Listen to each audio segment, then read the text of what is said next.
All right, everybody, and welcome to the $200 UFC World Cup. I hope you are all doing absolutely fantastic. And I am here with a very special guest, Mr. JKB himself. How are you doing, man? Getting on, bro. Very excited for this event. Obviously we're representing England, but we've got a BFAT guy representing as well, so it should be very interesting. Yeah, man, it's going to be really interesting. Now, I don't know if you guys know, but we have 16 countries representing the the world. Really, we've got people from the United States, we've got people from Europe, we've got people from all around. We've got Wales, we got Puerto Rico, we got Mexico, we got the US, we got Russia. I mean, this is going to be absolutely fantastic. So let's take a look at the bracket right here because this is really, really stacked. So, hello guys.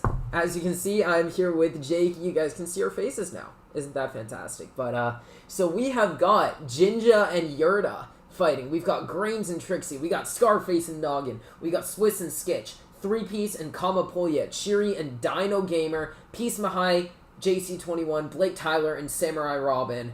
What fights stand out to you, Jakey? So right off the back, looking at the round two potential matchups, we see probably JC versus Blake Tyler, which will be the rematch of the final of the last tournament. So if they both have a good first round, which there would be probably heavy favourites to win, it'd be interesting to see how that one plays out again. We've also got Three Piece coming back in representing Wales against Polia. I think that's a very good fight, very interesting fight. See how that one plays out. And I'm also interested to see how ping plays a part in this. Like you say, you've got guys from all over, all across the globe. So it's going to be very interesting to see how the different servers sort of match up and how the ping, if the ping's going to affect it in any way. That's definitely going to be interesting.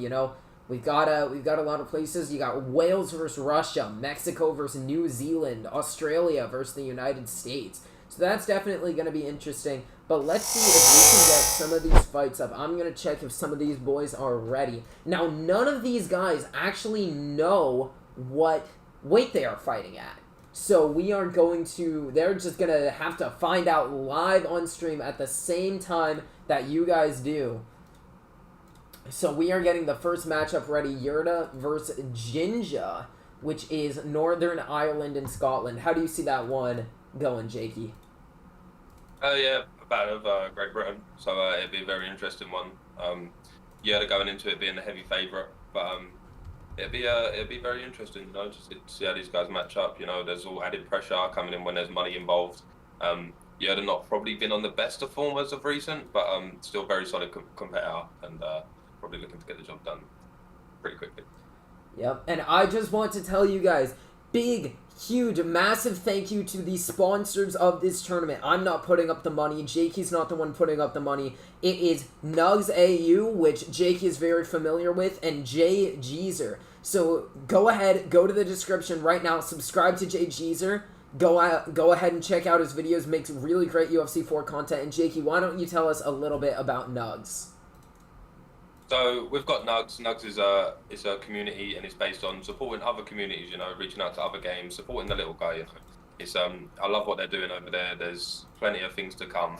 We've got merch. We've got all sorts of ideas and things coming up and coming. We've got a crypto token that's due to be released in the winter. But it's very good. Like if you like tournaments like this and you like seeing tournaments like this, then Nugs needs some support. So if you could show them guys some support back, by going to the website, viewing what they're doing, have a read through, do some votes on the tournaments you'd like to see, and even check out the BFAT merch on the store. And like I say, it's needed to continue to fund tournaments like this. Absolutely.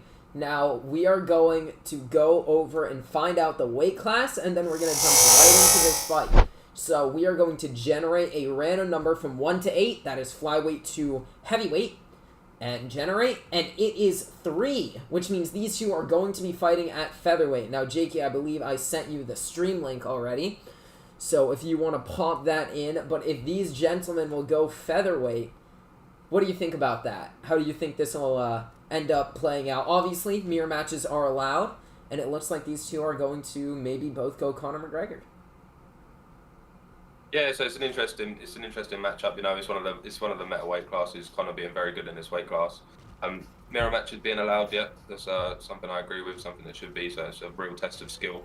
You see them both locking in the legacy Connor, and yeah, it's a very even matchup. So it comes down to really who's on the sticks. Definitely going to be fun, and these two are about to go at it. The first fight of the tournament. We've got Scotland and what is the other one? I forgot. Scotland and Ireland. Scotland and no, it's not. Northern Ireland. Ireland. Northern Ireland. That's right. Yeah. Let me turn this audio down a little bit. And Yorda already getting off to a fast start here with the body kicks. These two just meeting in the middle right now. Yeah. Oh, very nice sidestep.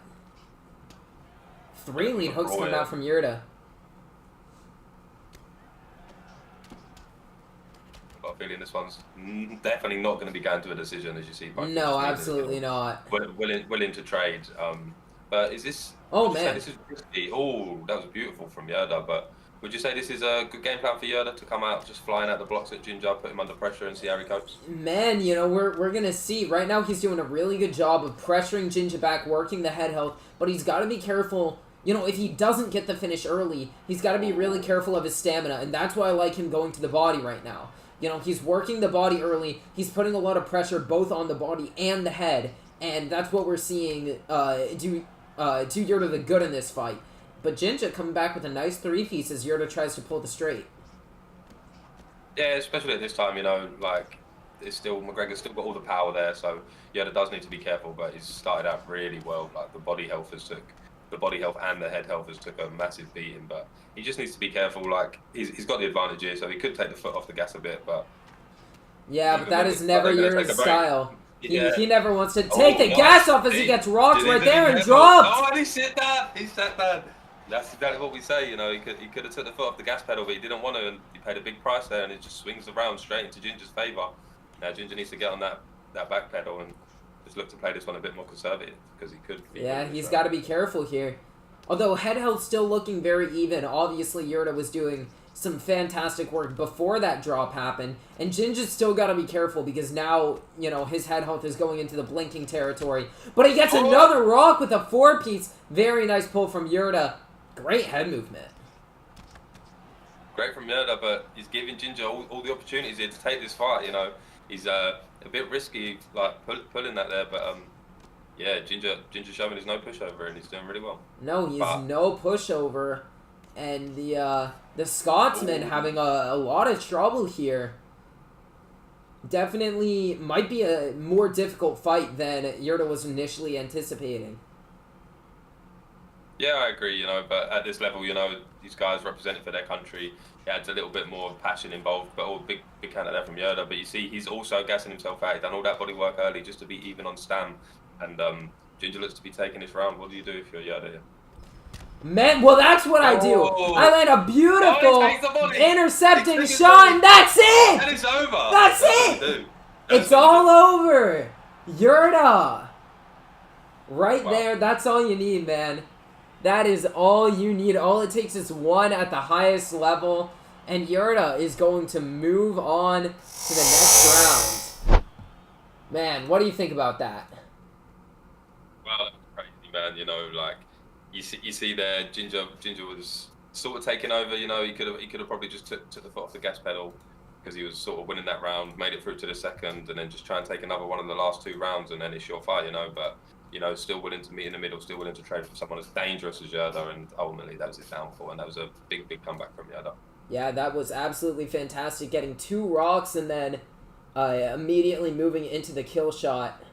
But, wow, fantastic job. To the next round. Beautiful performance. He did look really good as well. He did come out clean. I know he got rocked and he got dropped, but in all, he did look really clean with some nice counters, but... Like I say, you just need to sometimes know when to take the foot off the gas, but other than that, beautiful first fight to get started on.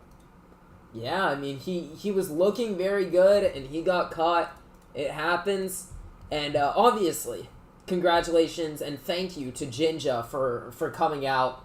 You know, never gotta disrespect anybody who comes out into any of these tournaments. They're all very top-level competitors. But we are going to move right on to the next fight, and we are going to get the weight for that right now. And it is Trixie and Grains, which is the United States of America versus Australia. Now, what do you think about this matchup as we select the weight right here, which is going to be lightweight? It's going to be lightweight. All right, so we've got Tricky Swifts representing the US of A, which is a dangerous one, you know, because to get to this point to represent the US, you've got to beat some tough guys, you know, in them qualifying rounds. You know, I know he had to beat Davican, he had to fight Dave, he had to fight some really tough guys to get to this position. And, you know, this is lightweight, is one of Trixie's bread and butter. I expect him to lock in the Dustin Poirier pick. And it could be a tough night for Grains, because Grains, you know, he's sort of fairly new to the competitive scene as much, to these sort of high-level cash tournaments. And, you know, Trixie's been doing this, you know, so it's going to be very interesting. Yeah, we will definitely see Grains looking to lock in the Conor McGregor pick. Very, very classic pick, especially for those on the eastern side of the world. But Trixie locking in the classic Dustin Poirier, very well known, as you said, for his Dustin Poirier, and we are going to see how this goes. I do wonder, is Trixie going to try to strike with a very dangerous Grains using Conor McGregor, or is he just going to try to take him down? Is he going to take the easy route and, you know, just go for the takedowns and the clinches that he is also very well known for? We'll see what happens. Yeah, Trixie's striking is very high level, but in this sort of environment, you know, with the Conor McGregor pick, Grains is very dangerous. He's got some nice counters. He's got some good pulls, pulling on the balls and stuff. You know, some good setups. But I do believe Trixie's easiest route to victory would be to secure the takedown early. But, you know, he's very confident in his striking. And this matchup, he's probably seen this matchup a few hundred times. McGregor. Oh, definitely. Definitely. So, it's going to be interesting to see how it plays out. He's definitely seen this quite a lot. But, you know, although a lot of these people may play somewhat similar, every single one of them has differences to their game, right? They have different things that they do, different things that they pull out. It's never the same fight twice, even with the same player. And Trixie going after the legs early, but gets checked by Grains. Grains doing an excellent job off the back foot right now. Yeah, he's working well, you know, he's getting some of that head health damage off of Trixie. He's landed a few checks, but that won't deter Trixie, you know. There's the first clinch. Takedown, and this is where it gets interesting. Wow, and he gets side control. And he gets side control. This would be interesting to see if Grains can actually get back up off the Mahai, because Trixie is very notoriously known for his ground game, you know. Now, you got to remember that these two are from very different countries, so we're sitting at about 130 MS right here. Definitely could affect the ground game, but right now Trixie doing some very good work on top, maybe going to look to get back some of the damage that Grains was inflicting on the feet. Yeah, he's just got to stay patient here. He's got great denials here from half guard, you know, and then he'll just work this position. You can go back to half guard because, you know, it's all clock, it's all ticking, it's all burning. And ultimately, I believe if he stays on top here for the rest of this round, he wins it. So he wins this round. So Trixie's just about control here. You know, Conor's not the best off his back, so he's definitely in a more favourable position, like we say, to stop Grains from just punching his head in with that McGregor power. But yeah, Tricky looking like to secure this with another big denial. Oh, nice. Right to side control. Fantastic work from Trixie. And Trixie getting some good damage off here. Oh, is that Mr. Bane? Hello? There he is. Hold on. Let me add you to the streaming screen right here. How are you doing, Bane? I am good. Apologies. I got stuck in traffic. I thought I'd manage the time as good as it could be, but... no worries. It happens. It happens. Let me get you in here. We've got the fantastic Mr. Bane coming out right here. We are going to get you in right at the end of this round, and the stream link is in the Discord. Trixie now posturing up and mount with 15 seconds left. Doing some good damage here. Let me get the... All right, there we go. Yeah, no worries. I gotta add you here. So like we called it there, guys. Trixie, once he got that takedown, it was very hard for Grains to get back to his feet. He didn't actually get back to his feet after the takedown was secured. So it's going to be, does Trixie come out look for the takedown early, or does he feel like he's done enough damage to keep this one on the feet to bring Grange's block down a little bit? As now he is probably threatened by that takedown. All right, and there is Bane, the trio, the commentary team. Let's get it. We got us all Trixie. here. Early takedown shot by Trixie. I love the pressure that he always uses. He's an offensive animal. He's in your face. Zayaf, it's difficult to circle out from him. Yeah, it's very difficult, you know. And Trixie right now working Grains over to the cage. That leg health as well is very down. And now Trixie did a fantastic job in the first round with his grappling. Grains had the advantage on the striking. How do you guys think that, you know, Trixie getting some damage from the grappling, how does that change the striking dynamic?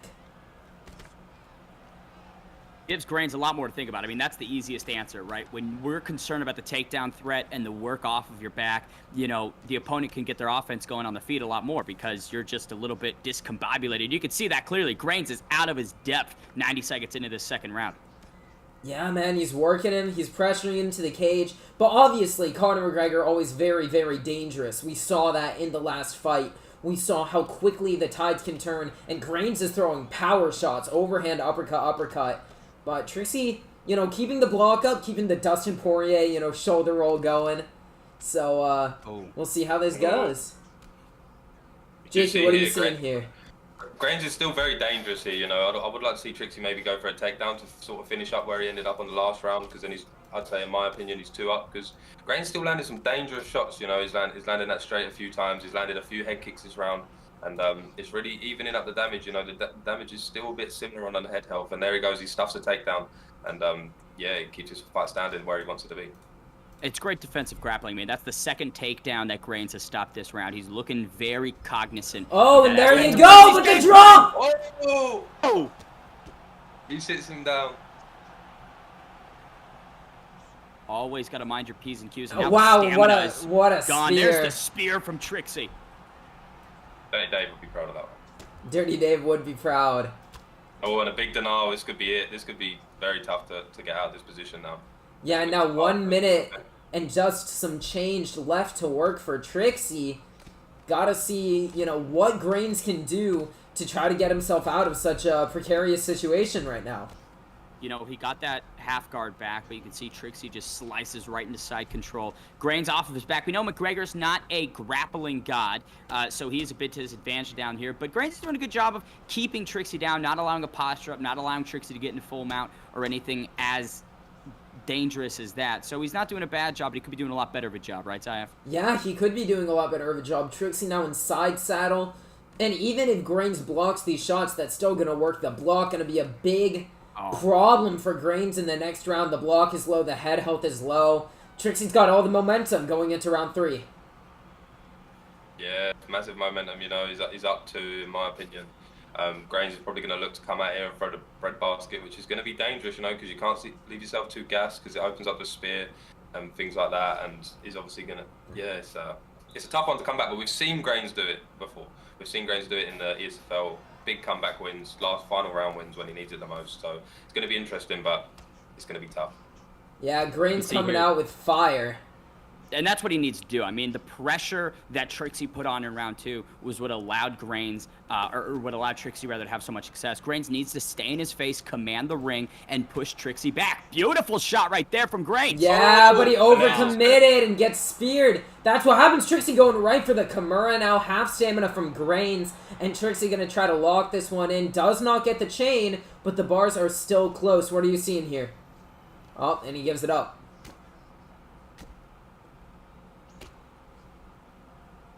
He's just looking to control this round, you know. He controls this round, he wins the fight. Ultimately, you know, that was a beautiful spear. You know, Grains has got to throw the bread basket, so why not just take him to the floor and just limit any damage that he can throw. Limit all that high damage that he's going to be potentially throwing your way, and just, you know, see this out and you through to the next round, you know. Yeah, but there's 3 minutes left. You know, Bane, if you're Grains, what are you trying to do to get back up to the feet right here? I'm staying active. I'm moving, which is what Grains is doing. He's trying to transition, but ultimately Trixie has clearly an upper hand in the grappling, and with McGregor already disadvantaged stats-wise, there's not a ton that Grains is able to do. He hasn't shown it through 13 minutes. I don't anticipate him to suddenly get better at grappling in these final 2 minutes and 40 seconds.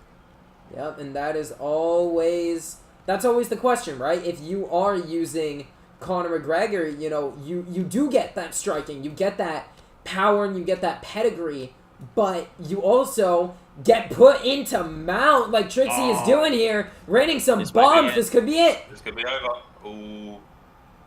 Grains barely surviving. Gotta think if Trixie postures up again, this is gonna be done. Look at how effortless Trixie is making this seem. I mean, by no way, shape, or form is Gaines an easy fight, but Trixie is just making this one-way traffic. Yeah, it's what we expected, you know. Trixie, like I say, Trixie come through a real ringer of great tough opponents just to get here to be able to represent the US. Oh man! And this could be it. Oh, he survives again, but he's running out of time. A minute back on the clock. We see in the first round he couldn't get back to his feet after the initial takedown. Is he going to be able to get back up in this last minute? I don't know, but a good denial. He needs to work a guard. Oh, but Trixie is just a wet blanket right now, just smothering him, staying on top of him, not letting him move, and getting to these dominant positions. And I love that he's still working. He's still active. He's still trying to finish the fight. And, you know, Grains maybe just trying to survive now, looking for a moral victory, getting to a decision, because it doesn't look like Trixie's going to be letting him up. It's going to be frustrating, you know, for Grains, but you know he'll be back. It looks like we're gonna get a decision unless we get some freak finish here or something. But yeah, it's tough for Grains, but Trixie, one of the best in my humble opinion. Great compare and a beautiful, solid performance, 30-27, and it's a tough matchup. But you know, this is what this is all about. You can't take home the $200 if you're not fighting guys like Trixie and you're fighting guys like Davikin and guys like that, you know. So all props to him, you know. He started out really well, but a decision and a spear, Dave would be proud. Dirty Dave would indeed be proud, as the American is looking to advance to the next round. Unfortunate for Grains, as the country he's representing, Australia, does get knocked out of the tournament. Let's hear from Bruce Buffer for the judges' scorecards.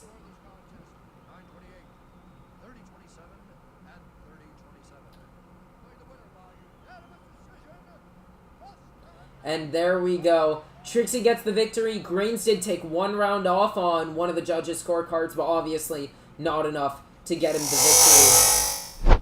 And congratulations to Trixie, who is going to move on to the next round. What did you think of that fight, Bane? You know, I thought Trixie did exactly what he needed to do. This was a clinical performance from him. You saw he recognized the power comeback from McGregor, and in those final 7 minutes, decided to grapple. Right, path of least resistance. It's what a smart guy would do, and Trixie is certainly a smart guy. Absolutely is.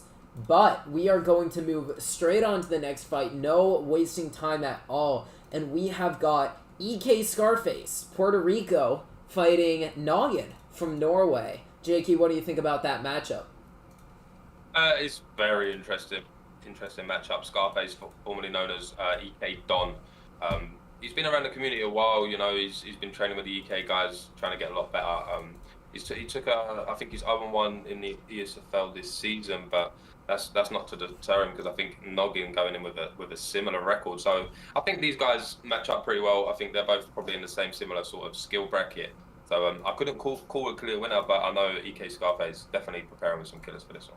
Absolutely, and we are going to find out the weight class right here. Generate a random number. 1. These two are fighting at flyweight. What do you think about that, Bane? You know, I think flyweight is it's certainly a unique weight class. The speed is the biggest thing. If you can take advantage of the speed that you have down at 125, then you really can make or break your opponent. I mean, that is a big difference about flyweight. But there's also a lot of power in some guys like Davison Figueiredo, the grappling of people like Demetrius Johnson and Henry Cejudo. So I don't know. I like the diversity. It feels like flyweight's got a lot more a cast of characters than maybe some weight classes. Definitely, and we are seeing these two look at a few different picks right here. And Noggin locking in Davison Figueiredo. Scarface maybe hovering over TJ Dillashaw right here. Definitely going to be an interesting matchup, but he goes to Brandon Moreno. We're going to get the quadrilogy. We're going to get the 4th fight.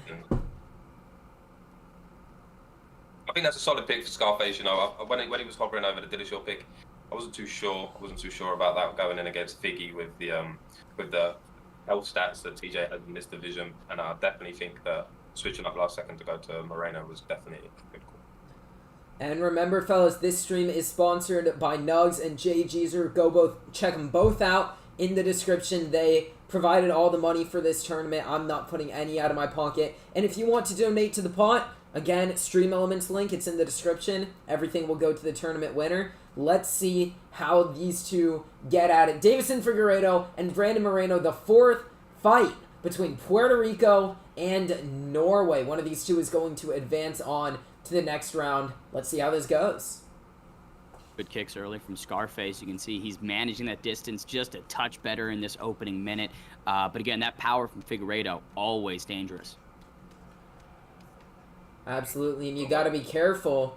You know, every time these two exchange, we could see a rock from either one of these men. Right now, a little bit of lag, but Scarface doing a very good job staying on the outside early, using the leg kicks, the straight punches. Noggin working the counter shots and the power shots. What do you think of this, Jakey? I think Noggin's come out. He's really struggling with the range a bit. You've seen him plant and whiff a lot of combos at a range, which is something he's going to have to adapt to quickly before Scarface does ultimately run away with it. You know, you see Scarface working that block, and that's not the... Oh, like man. You see there, the block's shredded already, and that's not the best stat for Figgy, and the head's getting shattered. Fantastic combinations from Scarface. Talk about just steamrolling through that health of the head. Now you can see a little bit of a judo throw denied right there, but back to it is Scarface peppering with that jab. That's the key. He is always in front of you. Figueiredo can't get him off him.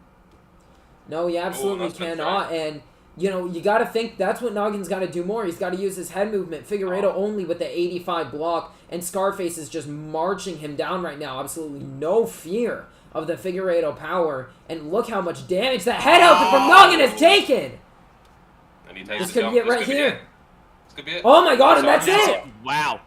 First round KO. Scarface just puts Figueiredo in his place. There what a was statement. Zero resistance from Noggin.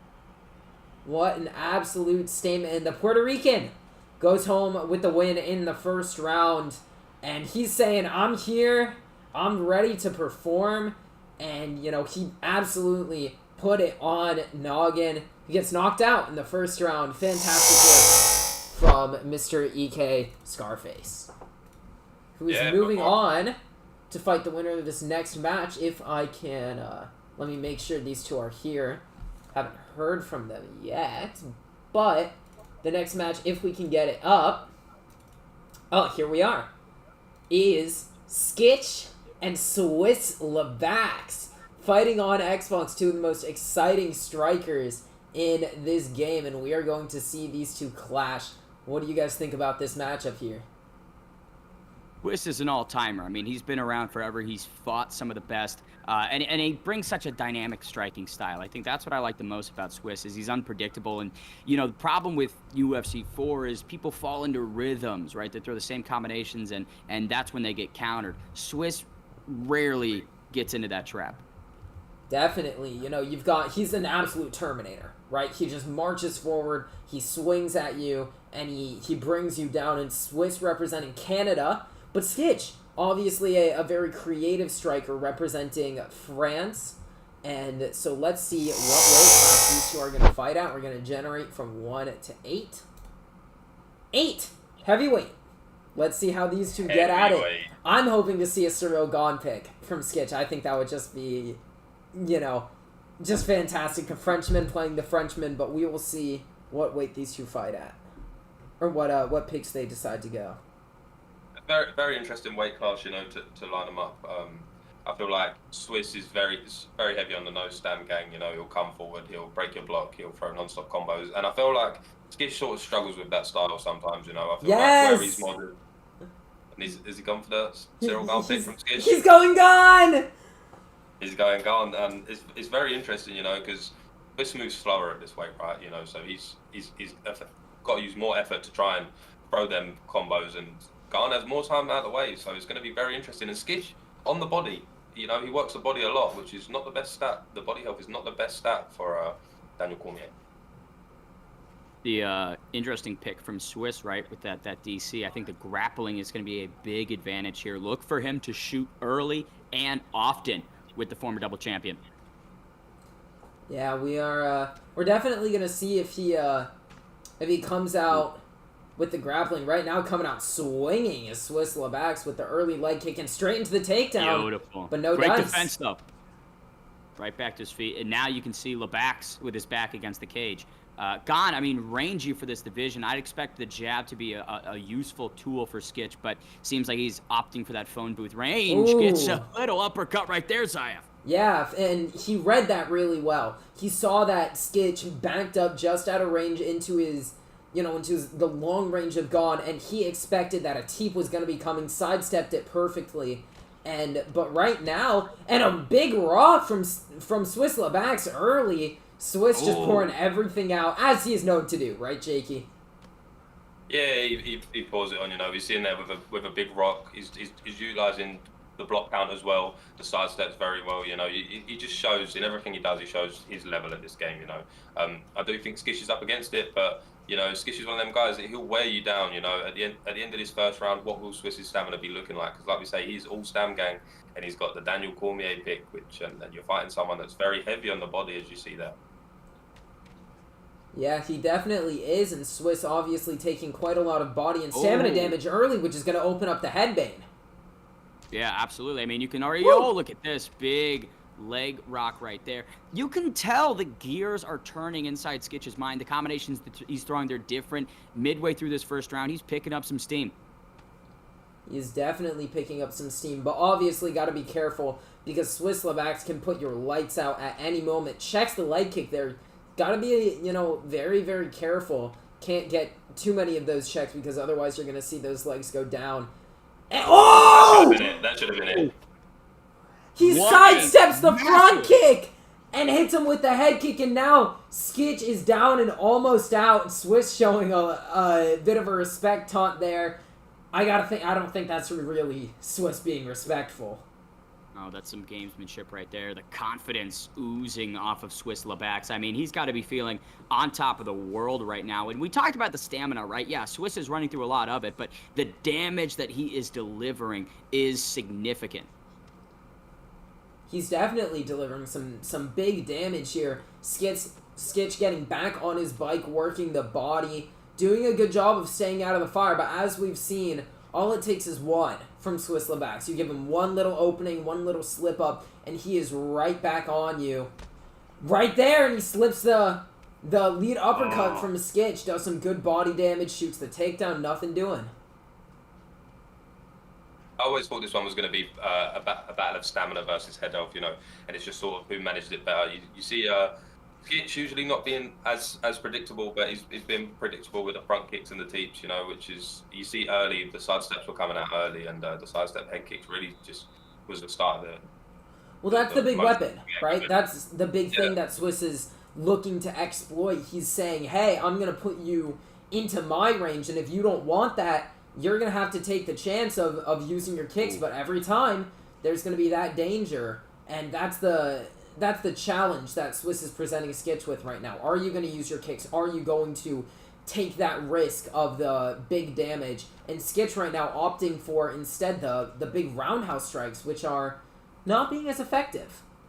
Yeah, I'd like to see some more knees, I think, from Gone. That might be a great deterrent for Swiss, right? Because Swiss is jumping right in the middle, right in the pocket. If Gone kicks a couple of knees to the body of Daniel Cormier, we might see Swiss back off the offense a little bit. We just might, but right now, not a strategy that Skitch is using as Swiss continues his onslaught on the Frenchman.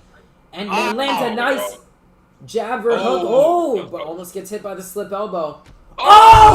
Sits him down with the head kick! Wow, you zig when you should have zagged. Daniel Cormier meets the canvas for a brief moment. But look at Swiss Lebax. I mean, he's right back on the offense throwing when he gets up. Yeah, man, you cannot deter the wrecking ball, Swiss Lebax. And he knows, right? He knows that Skitch is in a very dangerous position as he hits him. Spinning back fist. Skitch is rocked. Nice slips coming out from Skitch and an elbow to maybe deter him from throwing so recklessly. That's a bad move. Now Skitch with low stamina and he goes down! The spinning back fist from Swiss Lebax puts Skitch out and onto the canvas, Shaky. Wow, what performance, You see, he come forward, he marched forward, it's tough. When you have that sort of style, you need sort of space to work, especially with the gun pick. And then when you've got someone like Swiss just marching you down, it's almost impossible to get him off you. You know, you need to sort of hit him with something. And like Bane was saying, maybe the knees stop him walking you down so much. But it nearly had him for a brief moment. You know, you see the head kick come, but we did see that he was whiffing out of range, and then ultimately pressure was just too much. And a beautiful performance from Swiss. Yeah, I mean, you think about the mistake of Skitch, you know, who out of gas, hurt, throwing that combination way out of range. That's a moment that a guy like Swiss Levax is going to capitalize on. When he smells blood in the water, you know he's coming to eat. And it just through the guard, I mean, there was nothing that Skitch could do to stay standing in that second round.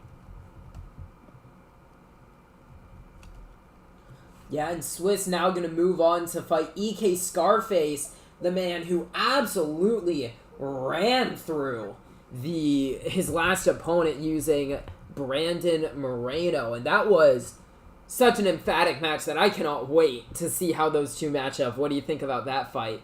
Maybe looking a little ahead, Jakey.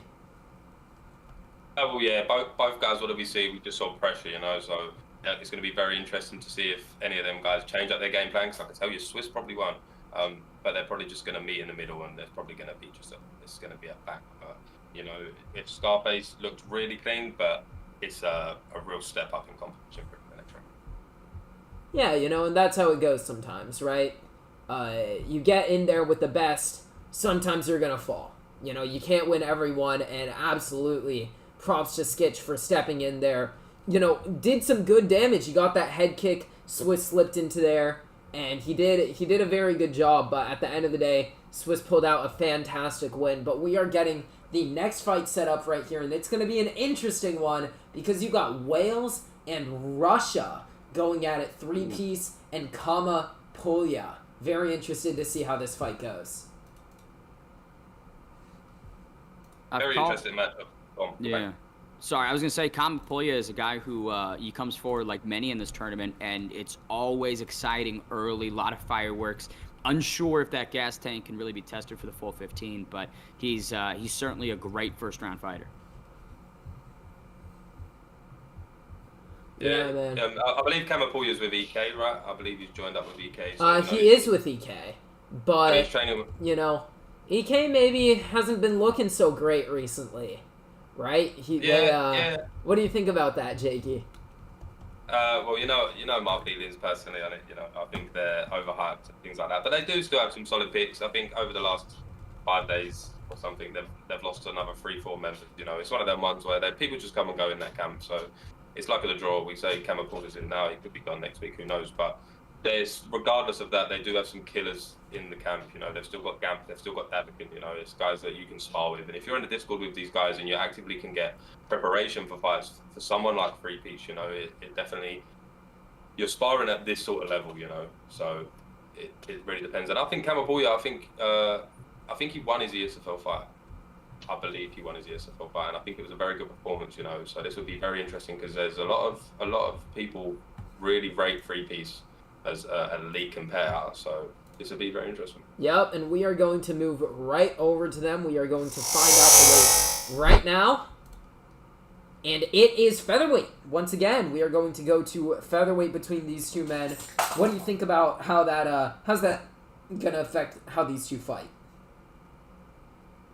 Depends on the picks. I mean, you know, at 145, like 125, there is such a range of styles, sizes, and different advantages and attributes of each guy. So, you know, if you go for a guy like Max Holloway, yeah, the style that you're going to bring is come forward and throw and be durable. If you're going to go with someone like Calvin Kattar, it's more striking. And, oh, we've got two Volkanovskis. Two Volks. There you go. And that definitely changes the dynamic a little, too. You know, Volkanovski we've been seeing become a lot more prevalent recently, ever since that update, ever since he got that big 5-star buff, Jakey. And we're going to see these two go at it. Do you expect to see the wrestling come out in this fight, or do you think it's going to be all striking? Oh, yeah, it's one of them where even if you're fighting off your back, you know, you got someone Polia. I think Polia's got some good wrestling. You know, if he starts falling a bit short on the feet, he's definitely gonna initiate the wrestling. I'm not too sure on three piece. I think what I see most from him, but he's probably it's just probably the most solid pick all round. You know, like even off your back when you get the reversal, is probably the best to maintain some top control. So to mirror him is like I said. Oh man! Early rock from Polia. Maybe, you know, saying I don't need no wrestling. Right? He's saying, I don't need any of that, but, you know, obviously if it does go to the ground, Volkanovski fantastic on top and on bottom, but these two just slugging it out right here.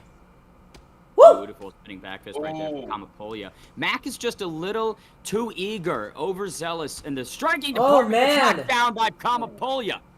Yeah, he tried to pull the straight there, and Polia absolutely putting it on three-piece, representing Russia right here, and, you know, three-piece gotta come back with something because right now, Polia is absolutely dominating in this first round.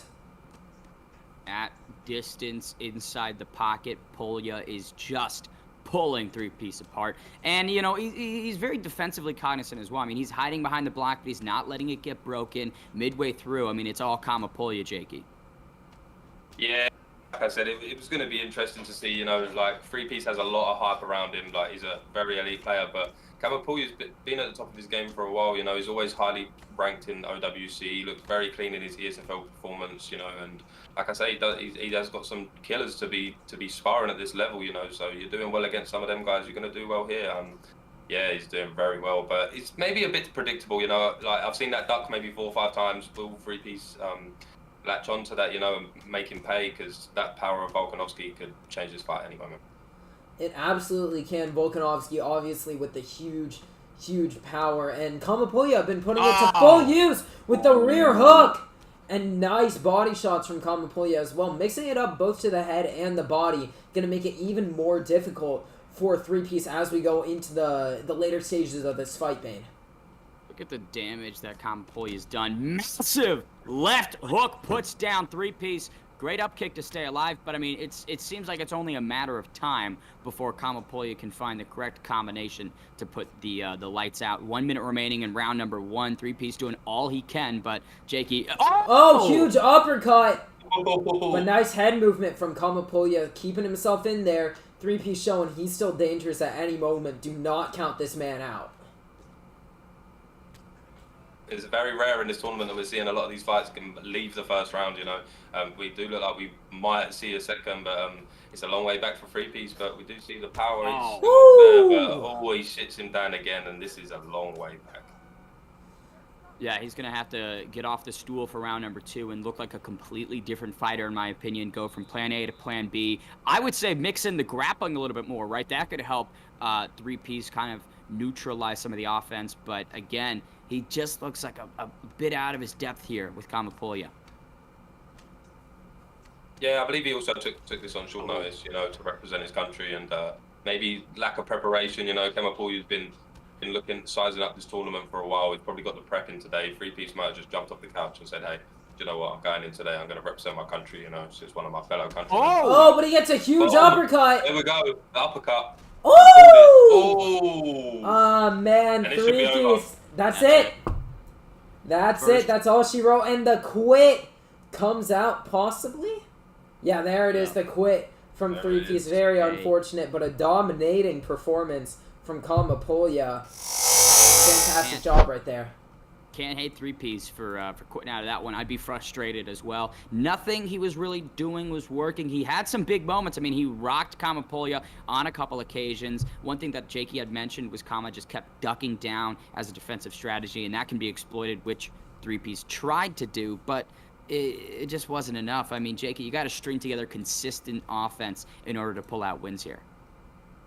Yeah, at this level, you know, it's crazy. Like, you could get a rock, but is that really enough? You know, it's not, because these guys are dangerous at all times at this level, you know. And I will say, EK, like we was talking before, is EK ain't been performing the best in a team situation. So maybe that comes down to they're not really performing well as a team, but as a solo, they're looking really well. And Russia might be a dark horse in this tournament. They are looking very good, and we are about to go straight to another EK member. This time, someone with the music on who you guys just heard. But EK Cheery representing Mexico, fighting Dino Gamer representing New Zealand. Let's go straight to this fight and see what weight these two are going to be fighting at.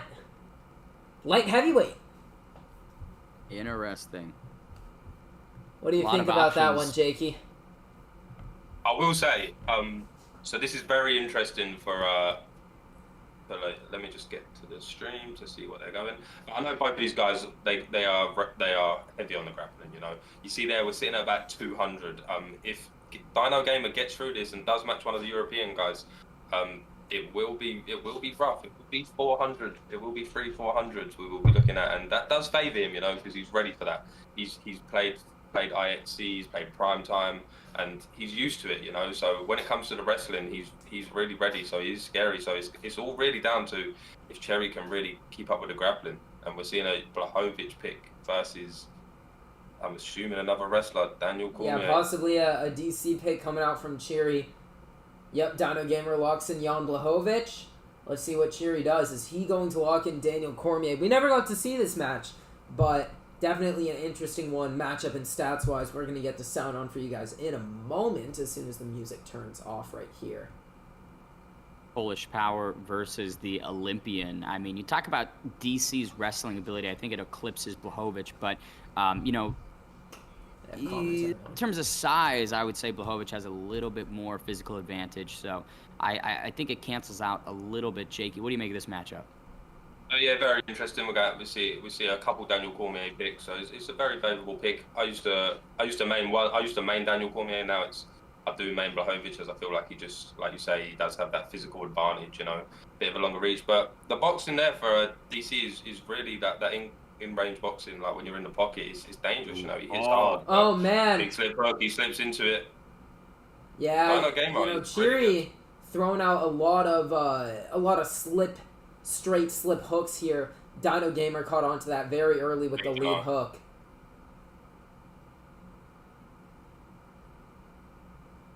And this is a tough one, you know, if you're not prepared for this. But in EK, they've got a lot of diversity, you know. That's the reason why they've got so many competitors in this tournament, because they do really have guys from everywhere, you know. So there is prep there to be prepping on 200 ping.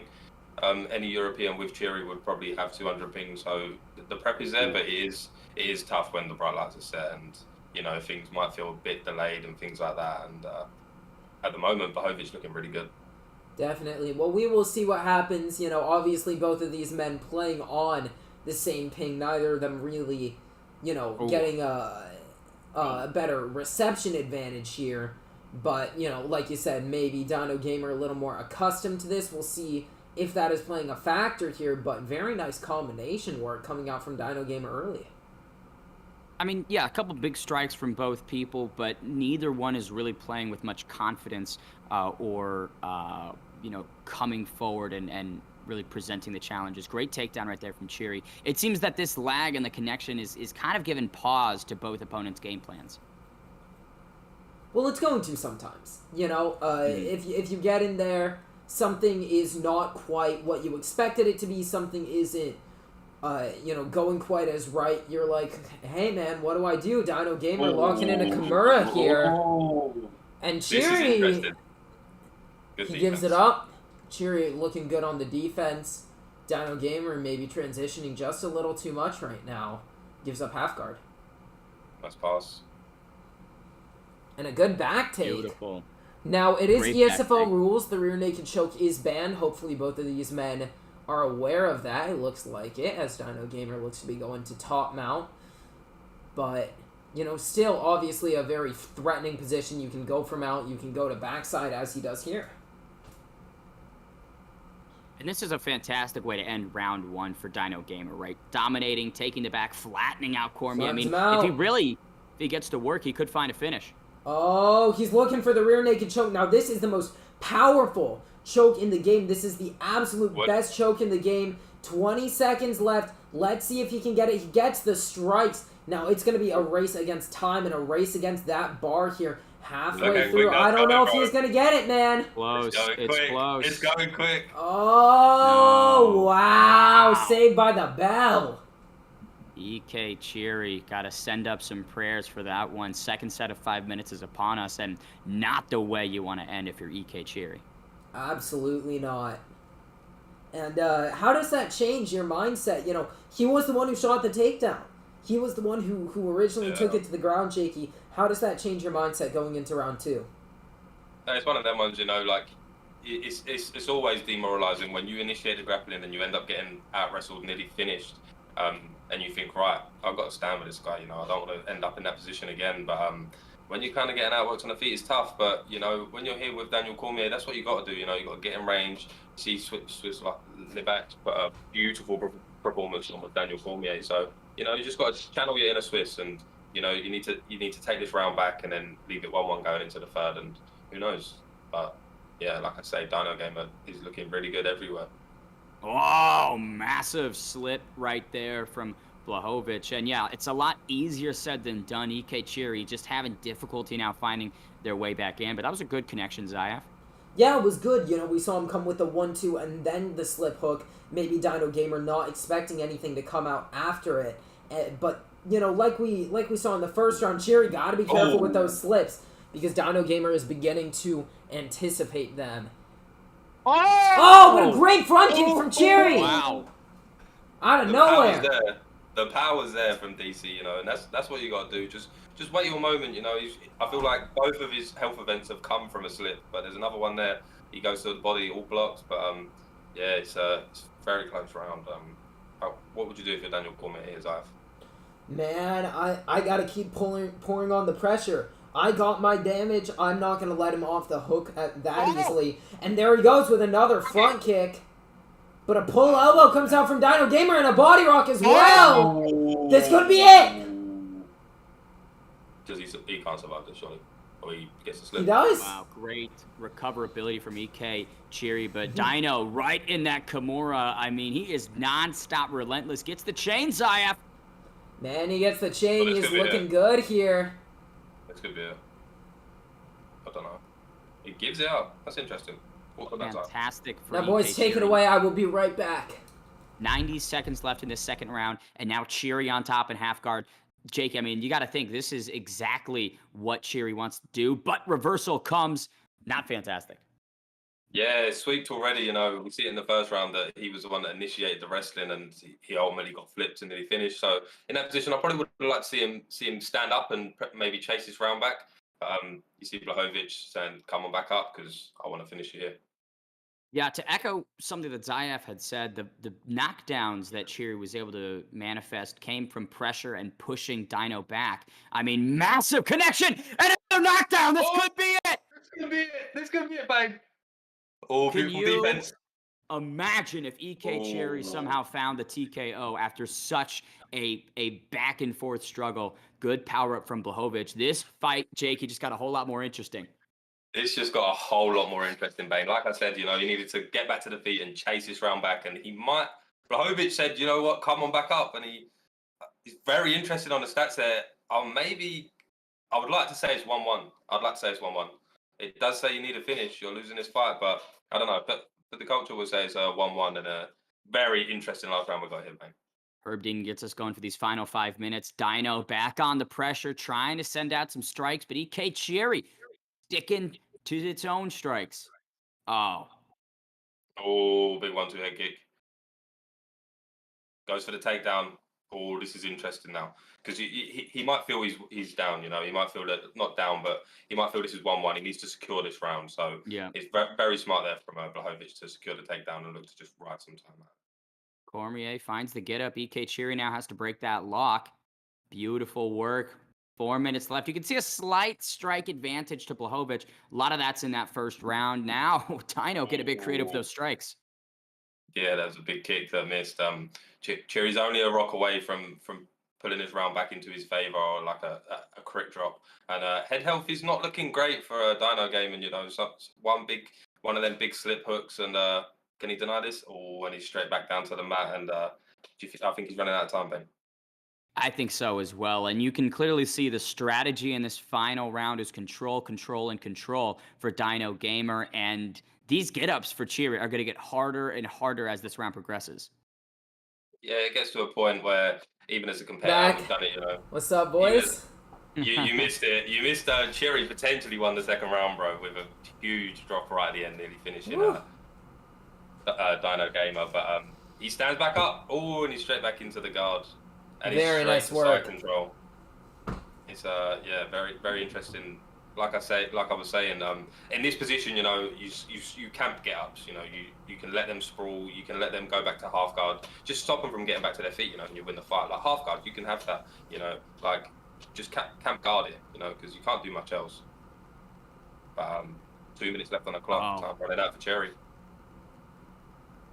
Yeah, Zaya, you if you're in know. this position, desperately need to get up. How do you make it happen for EK Cheery? Man, you got to start working, right? You got to start faking. You got to start doing things. You got to get him off. You got to build the GA. But Dino Gamer is so dominant right here. Gets himself into mount. Maybe going to start raining down hell here. Nice dodge from Cheery.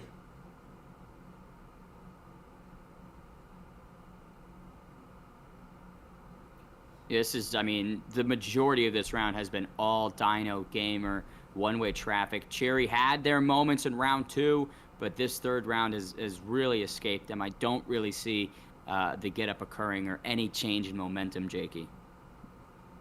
Yeah, it's like we said, you know, he got that early Brock, and then he had to. He just took him down. You know, he thinks, right, I need to get to this next round in this tournament. You know, it's a bit too close on the feet. Like he's shown with the front kicks and that he could essentially put me out in. And he's not taking no chances. You know, 10 seconds left on the clock, and He's not taking any chances. Oh, back up, but not enough time. Not enough time. A great fight from both competitors. You know, tough one with a connection. You know. But nothing to blame. A great performance from Dino Gamer. Absolutely. They're going to skip right to the decision, and Dino Gamer does end up taking it 30-27 on all cards. Yeah. Fantastic Yeah, work. second round close, but I would like to have seen Cheery get that round to make that final round a lot more interesting, because it was very back and forth, you know, and he did have more drops, but essentially 30-27 is as dominant as they come, you know, and a great performance, and it'd be interesting to see how he fares up in the next round. Well, I'm very excited to see how he does, because he is going to be fighting Polia in the next round. That's going to be a very, very interesting fight. But we are going to go on straight to the next matchup. We are going to see Romania and Ireland going at it. We've got JC21 representing Ireland and Peace Mahai representing Romania. What do you think about this one, guys? You know, Peace Mahai, another veteran of the scene, and very durable. I think that's the thing that's impressed me the most about Peace Mahai is the toughness within the fights, the ability to take damage, wear it, and push through that fire. And I think that he's going to really need that in this fight. I think it's very interesting sitting on the lobby screen here. Peace Mahai does have a 1-0 record over JC21, and being around the sort of guys that, you know, Peace Mahai being in FSD. JC probably is firmly associated with a lot of the members in there, you know, like some of the high-level players like Fadane. I would expect these guys to maybe have a few more spars on the record. But it is a 1-0 Peace Mahai, so that probably comes from a ranked matchup, I believe so. But that's very interesting going into this match. But JC, we see it. JC in ranked is not competition JC, you know. JC in ranked, he'll just throw for the fun. In when the lights shine, this is where this guy shines, you know. We see him in the final last time against Blake Tyler, and he had a very beautiful run in that tournament, taking out guys like Trixie, and yeah, so Peace might be up against it, but he's a very good competitor. You know, he has some tricks up his sleeve, and I think this will be a really good fight. I'm really looking forward to it. It'll be very good. Let's jump right into it. Oh, let me get you guys up on the screen here. There we are. Let's get the weight. It is 6, which means these two are fighting at middleweight. First middleweight matchup. And very good MS, obviously, you know, Romania and Ireland decently close. And these two, we're going to see what picks they go. Peace Mahai locking in Robbie Lawler. Look at that. Ruthless Robbie Lawler versus Bobby Knuckles. Robert Whittaker potentially. I mean, you'd think attribute-wise, stylistically, maybe a Robbie Lawler mirror? Nope. JC does lock in Robert the Reaper Whittaker. And obviously, Robert Whittaker just a fantastic pick in this weight class, Bane. He's supremely well-rounded. I mean, he's been one of the standout characters on this roster within the game that can do everything. Wrestle, strike. I mean, the jiu-jitsu that Whittaker has, not known for it necessarily, but it is competent and powerful. Robbie Lawler, though, durable and has insane punching power. He does have fantastic punching power and become a bit of a, underrated pick in the middleweight division. People are starting to discover him, use him more, especially with the leg kicks and the boxing that he has, Jakey. What do you think as Peace Mahai is pressuring JC to the fence here?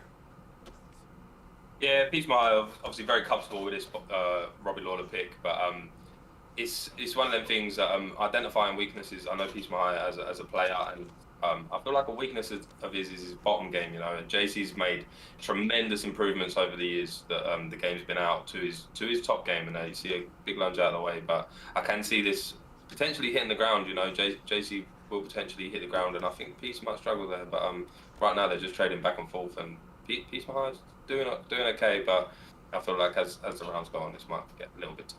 Well, JC obviously, recently joined Team Dark, obviously very known for their well-roundedness in their game, right? They're grapplers, they're strikers, they do it all. Let's see what JC decides to do here, but a big rock from Peace Mahai. Peace Mahai drops him. Big up kick saves him.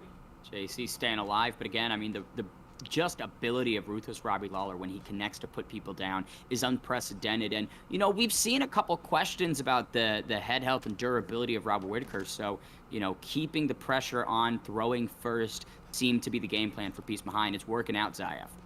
It is working out. He is putting the pressure on JC21, but got to be careful. JC very good. He's, looking to sting Peace Mahai as he comes in. He's looking to really intercept the shots that are coming out. And there, as he does, right there.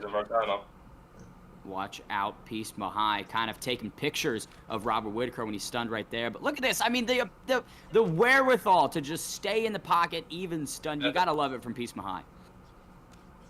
No head health. Both just standing there willing to trade, JC looking to get that big drop back. But, yeah, this is a banger. JC's done well to get that head health slightly even again. Pete started off really well, but both guys' blocks dropping rapidly, and it's going to be very interesting to see who gets this next rock. Woo! Ooh. Clipped him coming in. Sometimes you slip the wrong way. Oh, man, pull party from both gentlemen. We get these two trading pull uppercuts right here, and this is an absolute treat of a fight going in with 30 seconds left in the first round.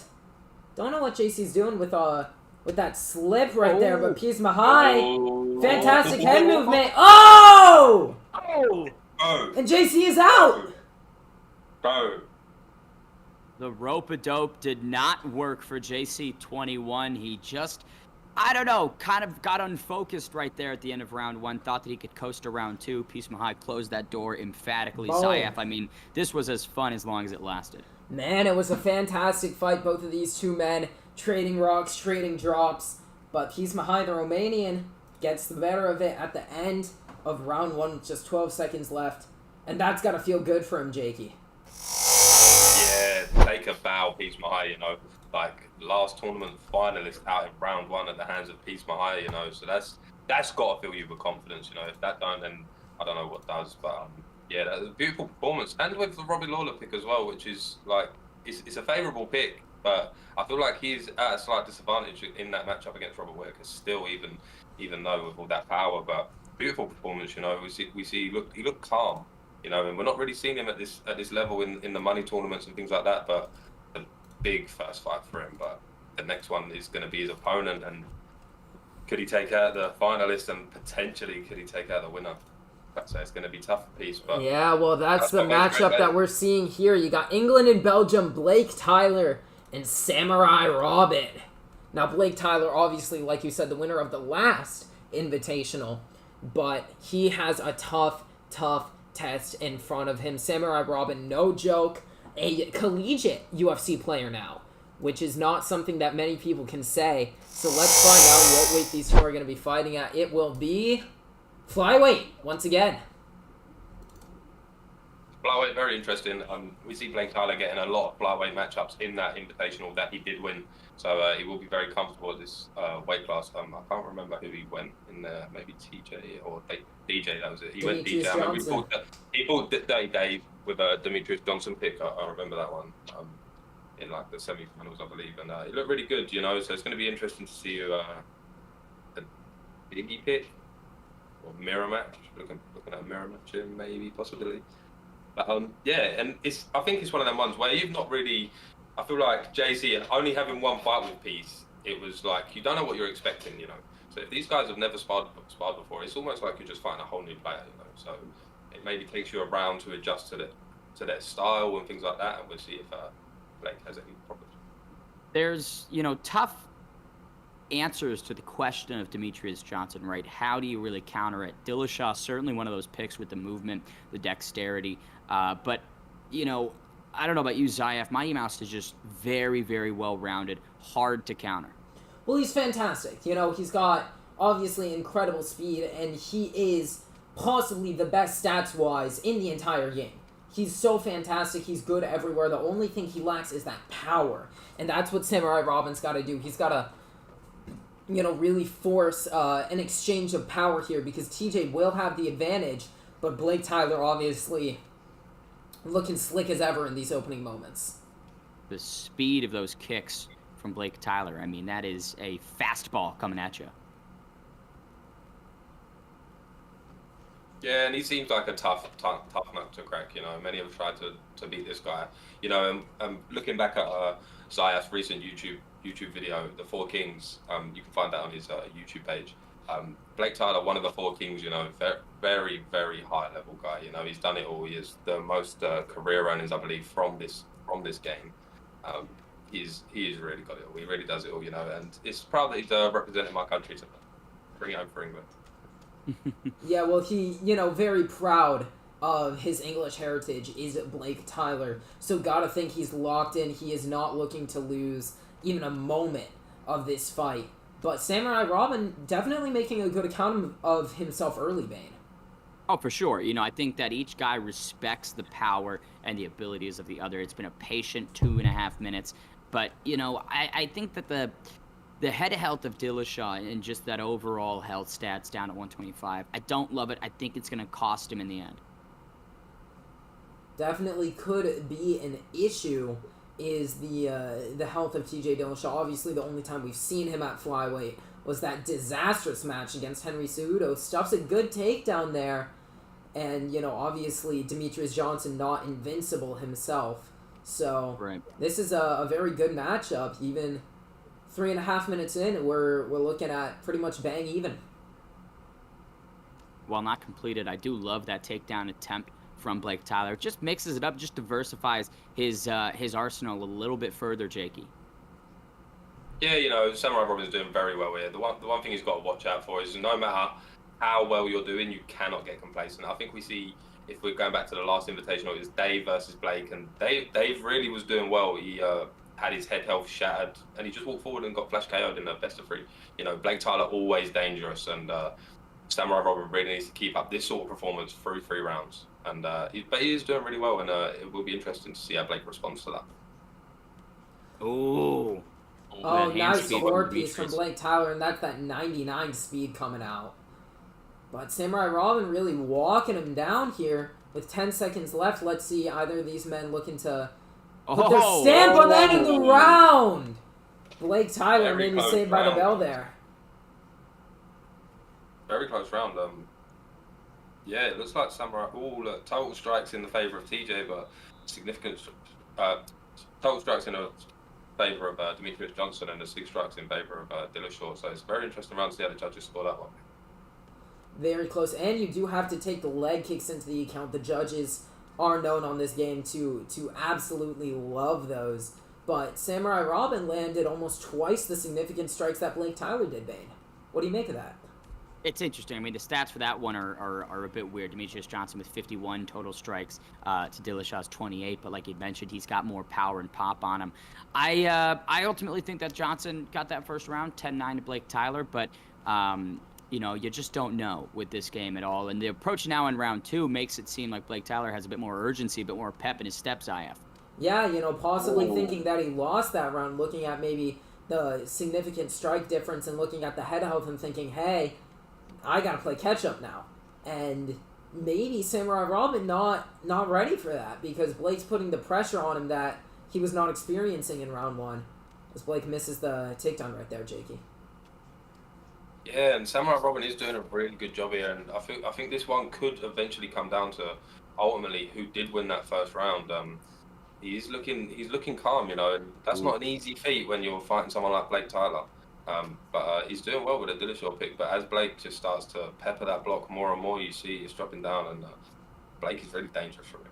You know, it is interesting because Blake's coming forward, right? He's really aggressive in this second round, but he's also taking damage almost on the same level as Dillashaw. Well, yeah, you know, sometimes the mentality's got to be, I've got to take one to give one. You know, you got to take one, maybe you got to take 2 to give one. But as long as you're landing, it feels like you're doing something. But Blake may be falling into the trap and starting to get just a little behind of Samurai Robin here, who's just maneuvering him into his shots very, very well. Oh. Yeah, he's doing well, and I'm thinking that there's going to be a big counter coming from one of these guys soon. You know, Blake he's sort of doing the same sort of rhythm. You know, he's falling into the same rhythm, and all it takes is Samurai Robin for one big counter, and Blake Tyler could be paying massive here. But that block not looking great for Samurai Robin now, though. Yeah, look, that block is gone. You know, like Blake's really just peppering it. But like Bane said, he's giving just as much as he's taking. Oh, that was a big back fist. Surprised that wasn't a rock. But man, and another one. Oh, Blake this Tyler. is close fight. Lots of damage accumulating now on the forehead, the chin of Blake Tyler, but he's wearing it well. 40 seconds left in round 2. This round, though, I would say is definitely Dillashaw's. With and a big rock from Samurai Robin. And he continues to dominate! That's it! Oh my god! Against the cage, and that's Blake it! Tyler falls. I mean, what a conclusive ending to this one. The king has fallen, and Samurai Robin with the 8-piece combination to put the lights out on the Englishman. What an upset. The Belgian is going to move on to the next round. Fantastic work from Samurai Robin, Bane.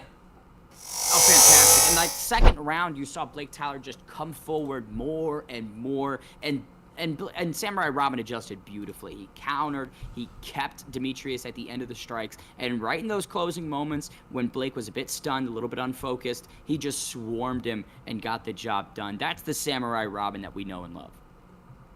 And with that being said, the opening round is over. We have seen 8 fights as of now, and now we are going to go into the second round of the bracket.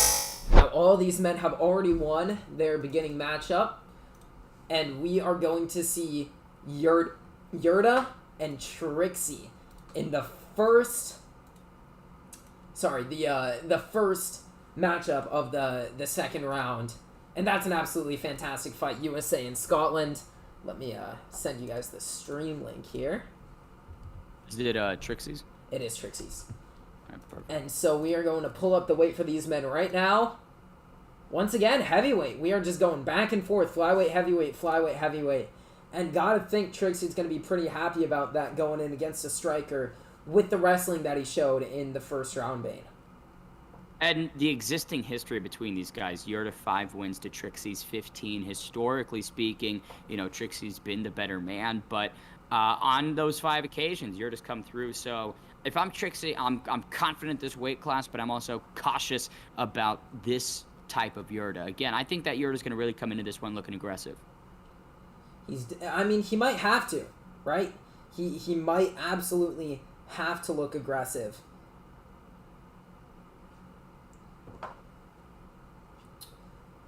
But we're going to see what picks these two go, right?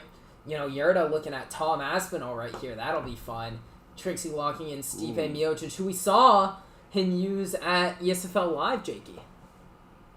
Yeah, I think Stipe Miocic is a very solid pick. Probably one of the better picks in this division for boxing. Got a decent top game, a good top game that can work well in Trixie's favour. I feel like against the two, I feel like Stipe is the better pick. So, but with Tom being the more well-rounded pick, so it's going to be interesting. Like you say, Yorda's come through this matchup 5 times in this matchup, Trixie 15, but it's going to be different here because he's going to come out looking aggressive, and really deter Trixie from getting on top. Absolutely going to have to deter that because Trixie, fantastic top game. And obviously, member built for ankle picking, mine and Jakey's team. So we've got to know that he might be shooting for those takedowns. Obviously, shout out BFAT. Check out the BFAT merch on the Nug store. I'm just saying. And check out JGeezer as well, another sponsor of this tournament. Winner here going to get $200, and both of these men vying for their shot at it, Bane. Yeah, no, Miocic is doing a great job of finding the chin of Yorda early. I mean, he's really touched him up on a couple of these combinations early in this fight.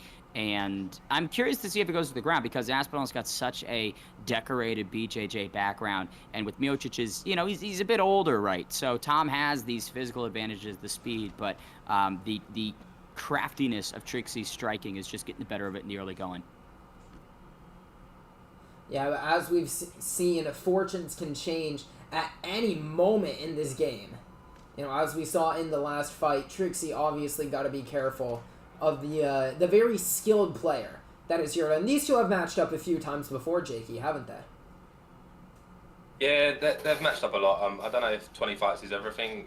They could have probably had more fights with the competitive record off, in this community. A lot of these guys are always playing, always fighting. So maybe that record don't tell the full truth, but a big takedown attempt there from Miocic and a big denial from Aspinall. But, that won't deter Trixie, because he will be looking to get on top. But a big combo from Yorda. It's definitely how you put an exclamation mark on a successfully defended takedown. Yeah, I'm curious to see how often Trixie shoots because that's the first time he's tried, and we're about 3.5 minutes in. I would have anticipated a shot earlier in the fight, Zayev. Well, yeah, it's difficult, right? Because you are trying to shoot on somebody who is expecting that. And when you're trying to shoot on somebody who's expecting the shot, they are going to be more defensively minded.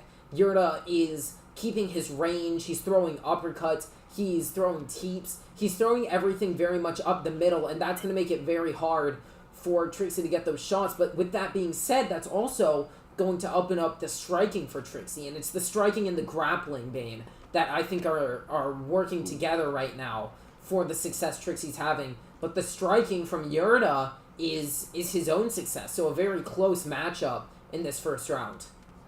He's definitely found some shots, and you can see it's having tangible effects on the head health of Yorda, or rather Trixie. But it feels like this first 5 minutes. Well, look at that. The stats almost dead even. 14 significant strikes on both sides. 34 total for Yorda, 31 for Trixie. How do you score that one, Jakey?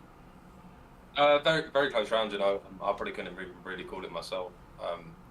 My heart wants to give it to Piggy Swifts, but Yorda looked really solid. But he walks into stack. You might not need a takedown because this is where you can get your top control from if he gets a big denial here. But back to his feet. But nice work from Yorda to get back to his feet. And Trixie saying, "I don't give a damn about your scorecards. Yeah. I'm just gonna get in there, and I'm going to throw absolute hands." And we talk so much about the grappling threat. You got to be careful because Miocic, obviously world renowned for the boxing as well. Yeah, and there's not much in it, the head health looking similar. Maybe Miocic just ahead on that front, but it's very close. You see Yorda coming with that uppercut that Trixie nearly just slipped straight into when he went for the body shot. But being ahead in this round, you got to sort of play this one safe, and big slip there from Yorda. Yorda's doing a lot of the right things. It just feels like the bigger moments are with Trixie. And you can see a bit of a cardio deficit that Yorda's operating on 2 minutes through this second round. And it's interesting that he elected to get up so quickly after getting knocked down. I thought that he would have played on the ground a little bit more just to recover, but it seems like he's doing all right. Well, yeah, you got to be careful because if you do let Trixie on top of you like we saw in his first fight, you might not be getting back up, right? You might have to wonder about that. But like you said, didn't take a lot of time to recover and really pressing the action is Yorda as he gets clipped with a rear hook there, and that head health is now flashing, Bane. He's hurt. He's definitely stunned every time that Trixie connects, and you can see Aspinall getting a little bit wild. Yorda connects! A big connection. The counters pay off, but some fantastic head movement from Trixie, keeping him in this one. Yorda maybe just even out the damage here. You know, again, Yorda's doing a lot of good things, but when he gets clipped hard, Jakey. Yes, that was big moment. That was a big moment for Yorda to sort of. Trixie was sort of running away a bit, but a big counter there, big slip straight lead overhand, sort of brings him back to level peggings. But a big rock, and a fantastic spear from Trixie. He would be proud. Obviously, Trixie training with the man Dirty Dave, and that seemed to be almost instinct, Bane. He got the rock and he shot right at it. He got the double leg, got him right into side control, and now Trixie working from the dominant half guard position. You could tell, yeah, that's what Trixie was looking for. That's what he's comfortable with, and I anticipate the ending of this second round is going to be just this position.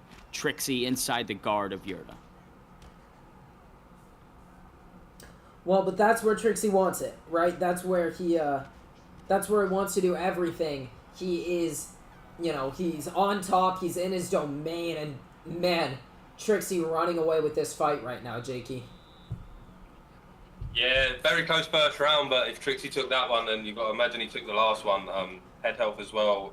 Aspinall only 1 or 2 shots away from a rock and a drop, things like that. And Trixie thrives in this moment. Yeah, when he's full of confidence, he's a very unmatched player in this game. And very very proud to watch someone like this represent my camp over and over again because he is really solid competitor. And he's going to look to secure this last round. Big takedown. If he gets on top, will Yorda get back up? I'm not sure.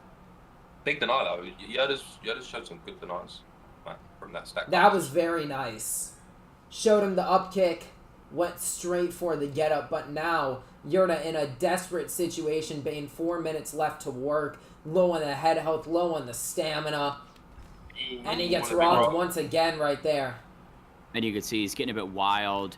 Trixie trying for that takedown, can't find it.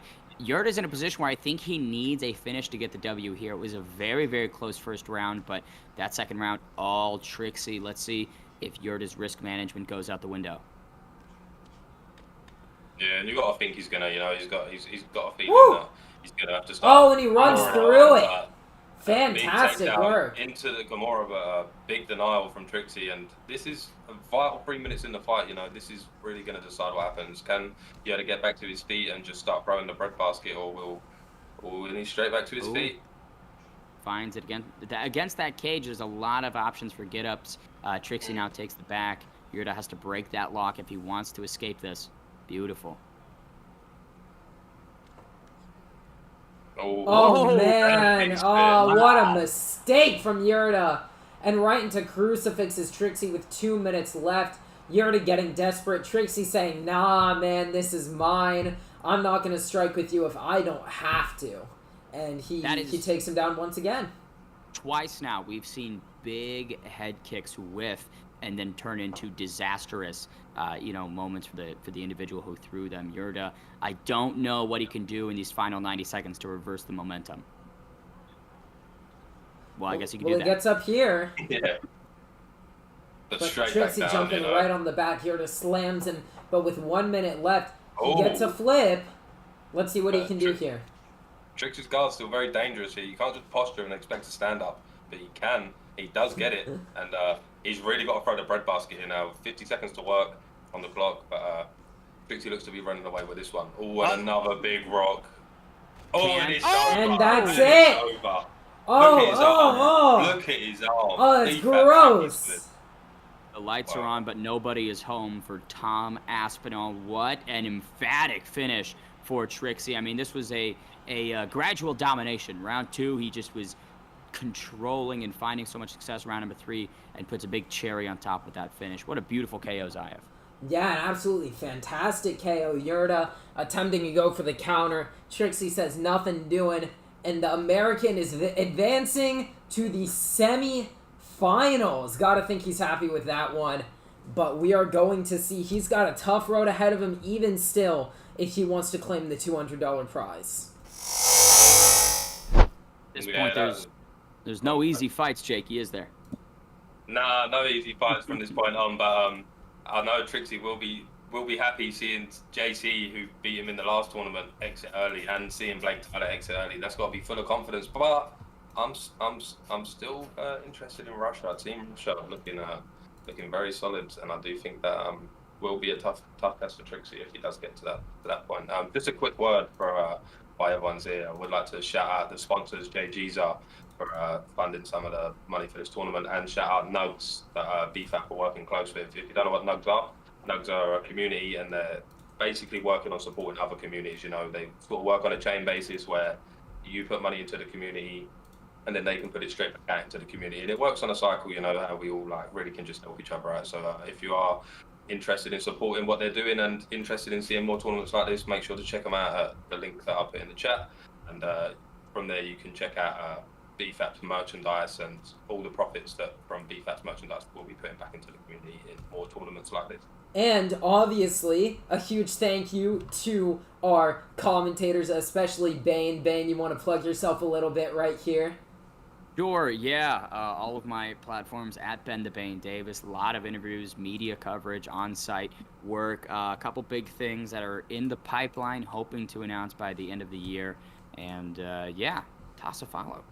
All right, and we are going to move on directly to this next fight. Swiss representing Canada, and EK Scarface representing Puerto Rico. Let's find their weight. It is going to be middleweight. Middleweight for the Terminator, Swiss Levax. Gotta think that he's gonna love that one, Jakey. Yeah, you know, he's gonna be licking his lips as well. As I was just mentioning, Trixie licking his lips at Blake Tyler exiting, but this man is still in it, and this man is still very dangerous. This is both of these guys had stellar first round performances. It's gonna be a fun fight, and like I was saying, I wonder if they're gonna meet in the middle. Zayev, how are you generating the weight class? Is it like a random? Yeah, so we are going random number 1 to 8. So we are going anywhere from flyweight to heavyweight for these first two matchups, and then the semifinals and the finals are predetermined. But these two are finding out their weight classes live on stream. They have no preparation. They have no time. They've just got to jump right into it. And these two, man, this is going to be a car crash. Little Robert Whittaker mirror match between Scarface and Swiss Levax. The Reaper has every tool required to make this a bout full of fireworks. Jakey, what do you think we're going to see? Yeah, Robert Whittaker matchup, you know, they're just going to be steaming. You see, I wonder if any of them are going to really take a back step here. Good early lead. Oh my God! There we go. This is, look, sat down. What, 20 seconds in, could this be over? Probably not, but he's done well with the ground defense. But this is what we expected, you know. Swiss saying, who do you think you are? Trying to challenge me in the center. Oh my goodness! Oh, wow. Bro, that's just crazy. Is he going to stand up here? Go on, mate. This is looking bad. What's really funny about it is Scarface had a really cheeky elbow inside the pocket that caught Swiss. But I mean, Levax is just tearing him up in these first couple minutes. Oh man, and he is putting it on Scarface right now. Obviously, got to be careful still. That power from Robert Whittaker could come out at any time, and Scarface, obviously a very skilled competitor, as we saw last time. But Swiss Levax is, you know, he's the unstoppable force, right? He's the one who's always gonna keep moving forward, keep throwing at you. And Scarface in a lot of trouble early. Oh my God, and that's it. Wow! And that's it. The definition of danger is Swiss Levax. You enter the octagon with him, you might not leave it. What a just picture-perfect first round KO for Swiss Levax. I mean, Jakey, you can't cut it up better than that. Oh, that's crazy. Like I mentioned in Scarface's last fight, it is a real step up in competition. You know, when you fight from one guy to the next, and you start progressing through this round, it does get legitimately tougher. And I think he played that. You know, he wanted to entertain the fans and come out and meet Swiss in the middle, but as a game plan, I think that was a bad choice and makes quick work of it in 2 minutes left of the round. Oh my goodness. But we're moving on to the next fight, and I'm looking at it. These boys are sitting on 519 MS. You've got Russia and New Zealand. Let's see what weight these two are fighting at, because just as quick as Swiss, demolished his opponent, we are moving on just as quick to the next matchup, and they're fighting at bantamweight, the first bantamweight matchup of the tournament. Oh my goodness, this is going to be disgusting. Who knows how many pixels are going to be on the screen for this one? Could just be one big blur. Yeah, we call this, though, as the tournament progresses, that New Zealand ping is very hard to play against, but in the matchup, you got to favour Polia, like Harry looked in that first fight. He looked in that some of the stuff he was doing against free pins, the very top competitor. He just made it look like child's play in a sense, But 500 MS, like I say, Dino Gamer is used to this. Dino Gamer has experience with this. So will that play a factor? This is going to be disgusting. Yorda Jan Mir match, it's going to be all aggression and no mercy for either opponent. I'm glad that we get some bantamweight action. I was thinking we didn't have enough 135 in this tournament, Zayef. Man, I love bantamweight. I love bantamweight. People complain about bantamweight. They complain about the Jan Mir matches. I love it. You got so many different things you can do, and I'm so excited for this fight. Even with the 500 MS, both of these two are very skilled competitors, and right now we are going to see them clash head-to-head. And Polia looked like an absolute wrecking ball in his last fight, Bane. Oh, he's a world beater. He finds ways to finish people that typically don't get finished. And you can see Dino's opting for a much more creative opening minute here, throwing flying knees, spinning kicks. I think he's trying to put Polia off his rhythm, Jakey. Yeah, we see Polia picking up his fellow countryman, Peter Yan, and we see Dino Gamer. Oh! Woo! But Rock, and this is what I'm saying, the ping playing a factor, and Dino Gamer is used to this, so this is his world you're in there, and he's looking clean and sharp, and as good as Polia looked in his last fight, Dino Gamer said, nah man, you've got to do that to me now, and I'm not letting you do that.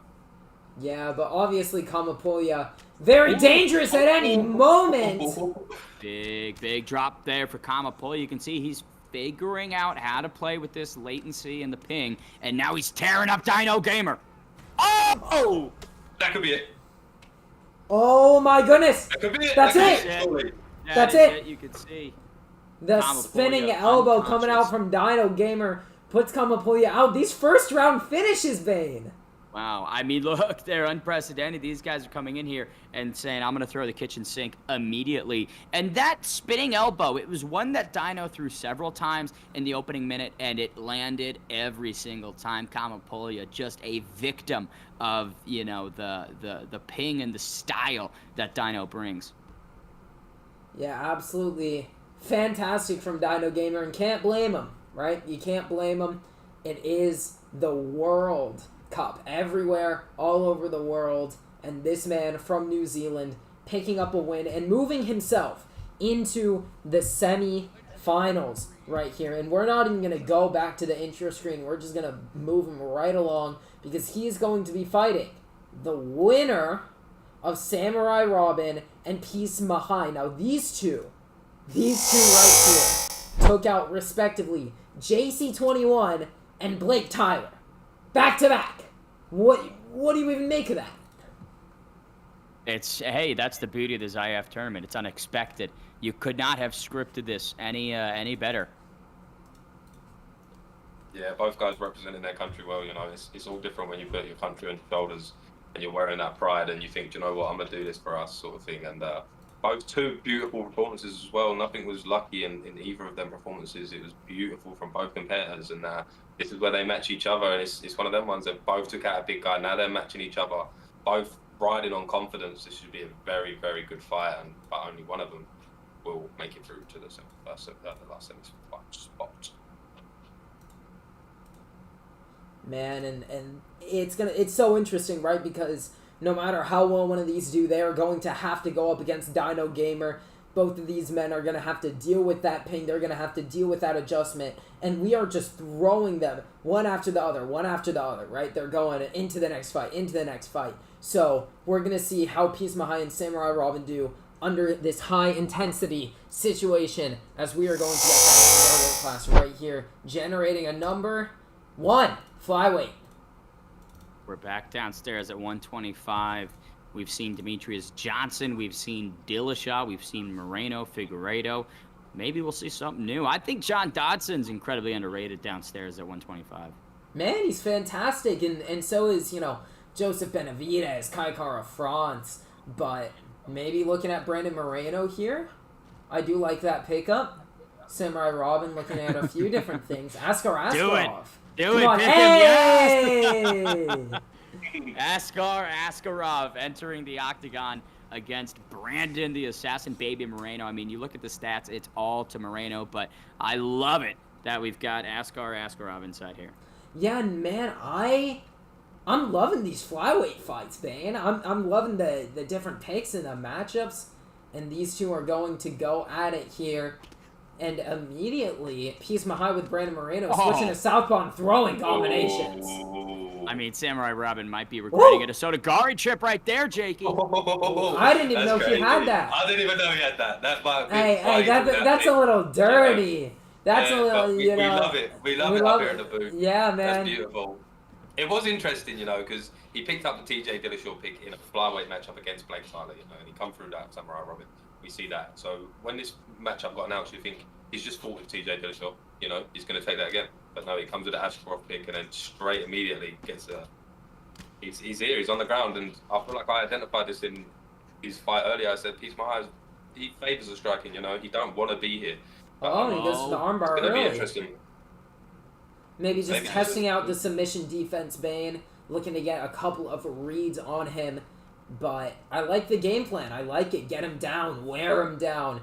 Really stay on top and grind him out as he gets to top mount here. Could do some very good damage.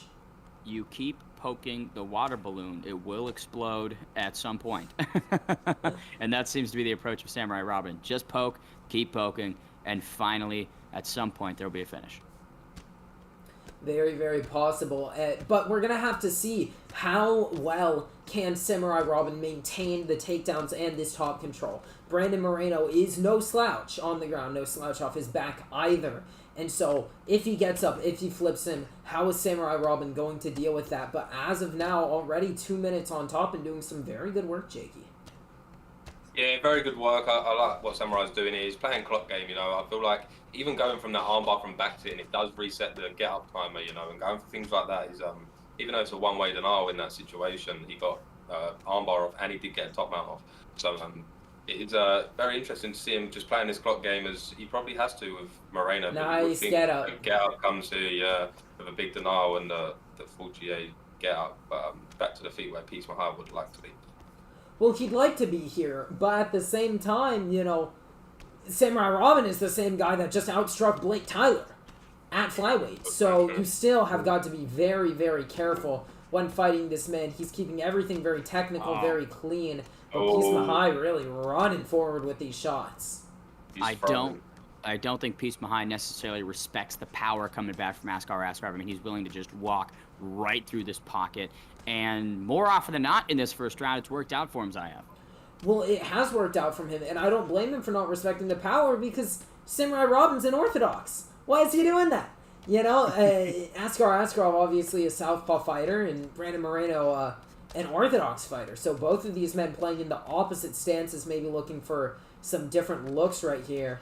And Peace Mahai throwing the kitchen sink at Samurai Robin. Very close round, Jakey. Yeah, very close round. I'll probably give it to Brandon Moreno just on damage, maybe, just for them that you see there on the highlights. That's what he come out and opened with, like a big 4 or 5 piece combination. And I think if he keeps going like that and Samurai Robin can't get to this ground, you're going to see the damage effects sooner rather than later. Oh, there it is. And Once there again, it is. Sotogari to start round number 2. Askarov deep now, inside control, now in half guard. And well, that's what you got to be careful of, right? We're seeing Peace Mahai only playing in southpaw, and we've only seen him play in southpaw in the last fight, and maybe that presenting a little bit of an issue for him because he's not able to go to Orthodox. He's not able to mitigate the Osotagaris coming out from Samurai Robin because he's staying in Southpaw instead of Brandon Moreno's natural Orthodox. And right now, Samurai Robin doing great work, but Peace Mahai gets a get up. Yeah, you see it from Peace Mahai's. I feel like maybe the pressure from Moreno is making him feel a bit uncomfortable. Whoa! Oh, but not that uncomfortable because he gets a big rock into a slip hook. Can he get a drop? Oh, well, that was what he tried against Blake Tyler. You know, he threw the combination and then he slipped and kept throwing. So anytime you get rocked against this man, you have got to be incredibly careful as he gets a huge throw right into side saddle bait. The power of Askarov body lock and just tossing him over the hip like that. I mean, Jakey, that's astounding. Yeah, it's beautiful. It reminds me of a prime version of me double leg bailing into the judo toss, leaving him in that 50-50 situation. But he's very good, you know, very smart. He needs to do this, you know. It's some players might not respect it, but it's, you know, he's gone for a Askarov pick. So, but he does get swept there and straight into backseat. We'll see maybe if Moreno stands up from this position. Yeah, and very nice job from Peace Mahai, but don't know how I feel about him staying on top here. The control time, that Askarov's got. Then he's got the stun over Moreno in this round. I mean, Samurai Robin really has to make the most of these opportunities on the feed. Well, Samurai Robin, you know, he's got the rock, right? You know, he's doing well with Askarov as he gets another one right there. Oh, and sits him down. That's nasty from Robin. Oh my god, and he sits him down again, and now Samurai Robin showing his proficiency on the feet. He's showing an ability to mix everything up, and Peace Mahai is just standing in the pocket, which gives Samurai Robin the opportunity for the takedown. Look at these transitions. He's going up and down and up and down, and he's flowing between striking and grappling so well. Samurai Robin is a problem. Look at this. Beautiful work, but a transition, a reversal from Peace Mahai. Yeah, and some nice ground and pound as well. This second round might have escaped Peace Mahai, but maybe he can come back for a strong showing in the third. I think a tough one as well. A lot of the counters are gone for Peace Mahai. You know, Brandon Moreno does have no elbows. You know, and we know how dangerous a pull elbow can be in a situation like this where you need it, and where you're so used to like pull counter, pull elbows. It's hard to really change it to an uppercut when you're in this sort of situation. You know, so does leave you less sort of options, you know, but big 2 rounds through for it could be 1-1 though.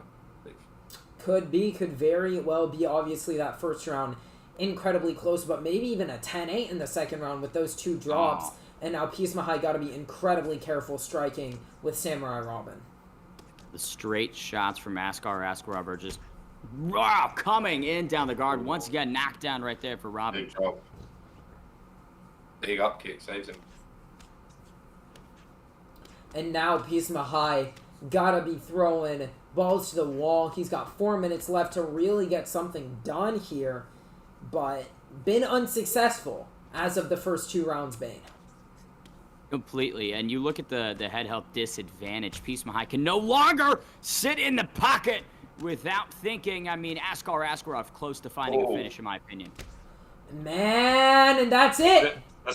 That's it. Wow. Samurai Robin takes That's out Peace Mahai. This man is on a roll. That collegiate esports program might be something worth looking into because he is absolutely killing it here, Jakey.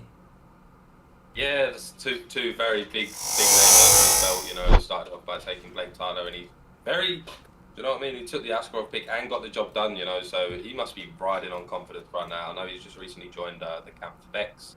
I believe left EK to join Bex, as we were talking about earlier, some of their members leaving, but it was a beautiful performance, and he must be, you know, very happy with himself so far, and I'm sure all his teammates are happy with him getting that semi-final spot. Yeah, he's got to be very happy, but he is going to be fighting Dino Gamer, the New Zealander, the Ping Menace, right?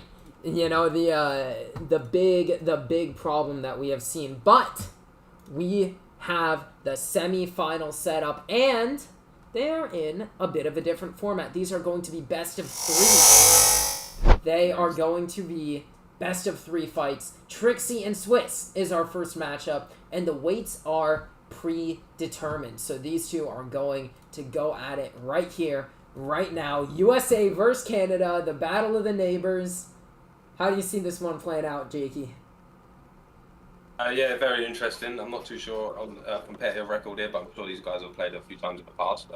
Obviously, Trixie representing BFAC, Swiss Lovex representing Team Dark. Both two amazing competitors, you know.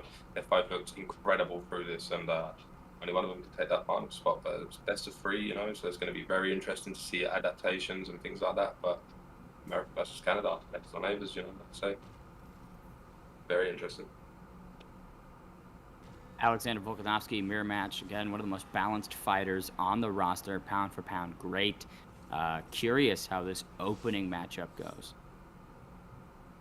Yeah, going to be very interesting. And now a completely different dynamic, right? You've got these men do not just need to win one fight. So, you know, if they come out, show their entire hand, the other guy's got 2 more to adapt. So it is now a best of 3 first fight at featherweight. So it's going to be very interesting to see the sort of game plan and styles. Will Swiss sort of go out with the big uppercut lands there, but nothing doing, no procs or nothing. But it's going to be very interesting to see how they adapt, you know, for the course of this set. Probably see mirror matches all the way through. So it's a really test of the guy on the sticks, and I've got a feeling we're in for a good competitive set. Yeah, this is going to be very, very nice. Obviously, these two men at the top of their game right now. We've seen Swiss absolutely run through this tournament, and Trixie really doing the same, dominating pretty much all of his opponents as of now. So these two are throwing down in the center of the octagon. Oh. Big combination right there from Swiss Labax. Just reading the shots of Trixie perfectly. And, I mean, this is a clash of titans. These guys have matched up before in many different organizations, but this is easily main event material any way you bill it. It is. Yeah, you know, it's a fantastic fight. Sorry, go ahead, Jakey. I was just saying, this is definitely one you can see in a final anywhere, in any competition, any tournament. This is a fight you can definitely see a final, but it's just doing very well. Look at that lead leg on Trixie. I mean, you can see the bruising and the swelling already, courtesy of some big leg kicks downstairs from Swiss Labax. Yeah, and some fantastic work coming out from both of these gentlemen.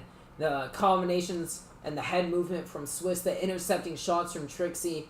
A very close match through 3 minutes, but a fantastic overhand from Swiss Labax catches it. Big overhand.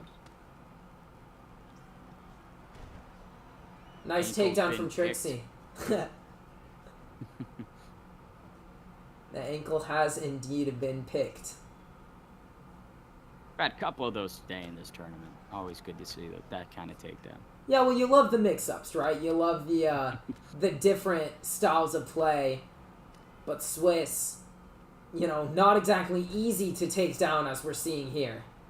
Yeah, beautiful roll out there. 60 seconds remaining in round number 1. Woo! Another rock for Swiss Labax. Oh, man, but gotta be careful with that stamina. Nice job from Trixie returning the 3-piece, but Swiss maybe looking to take some control here.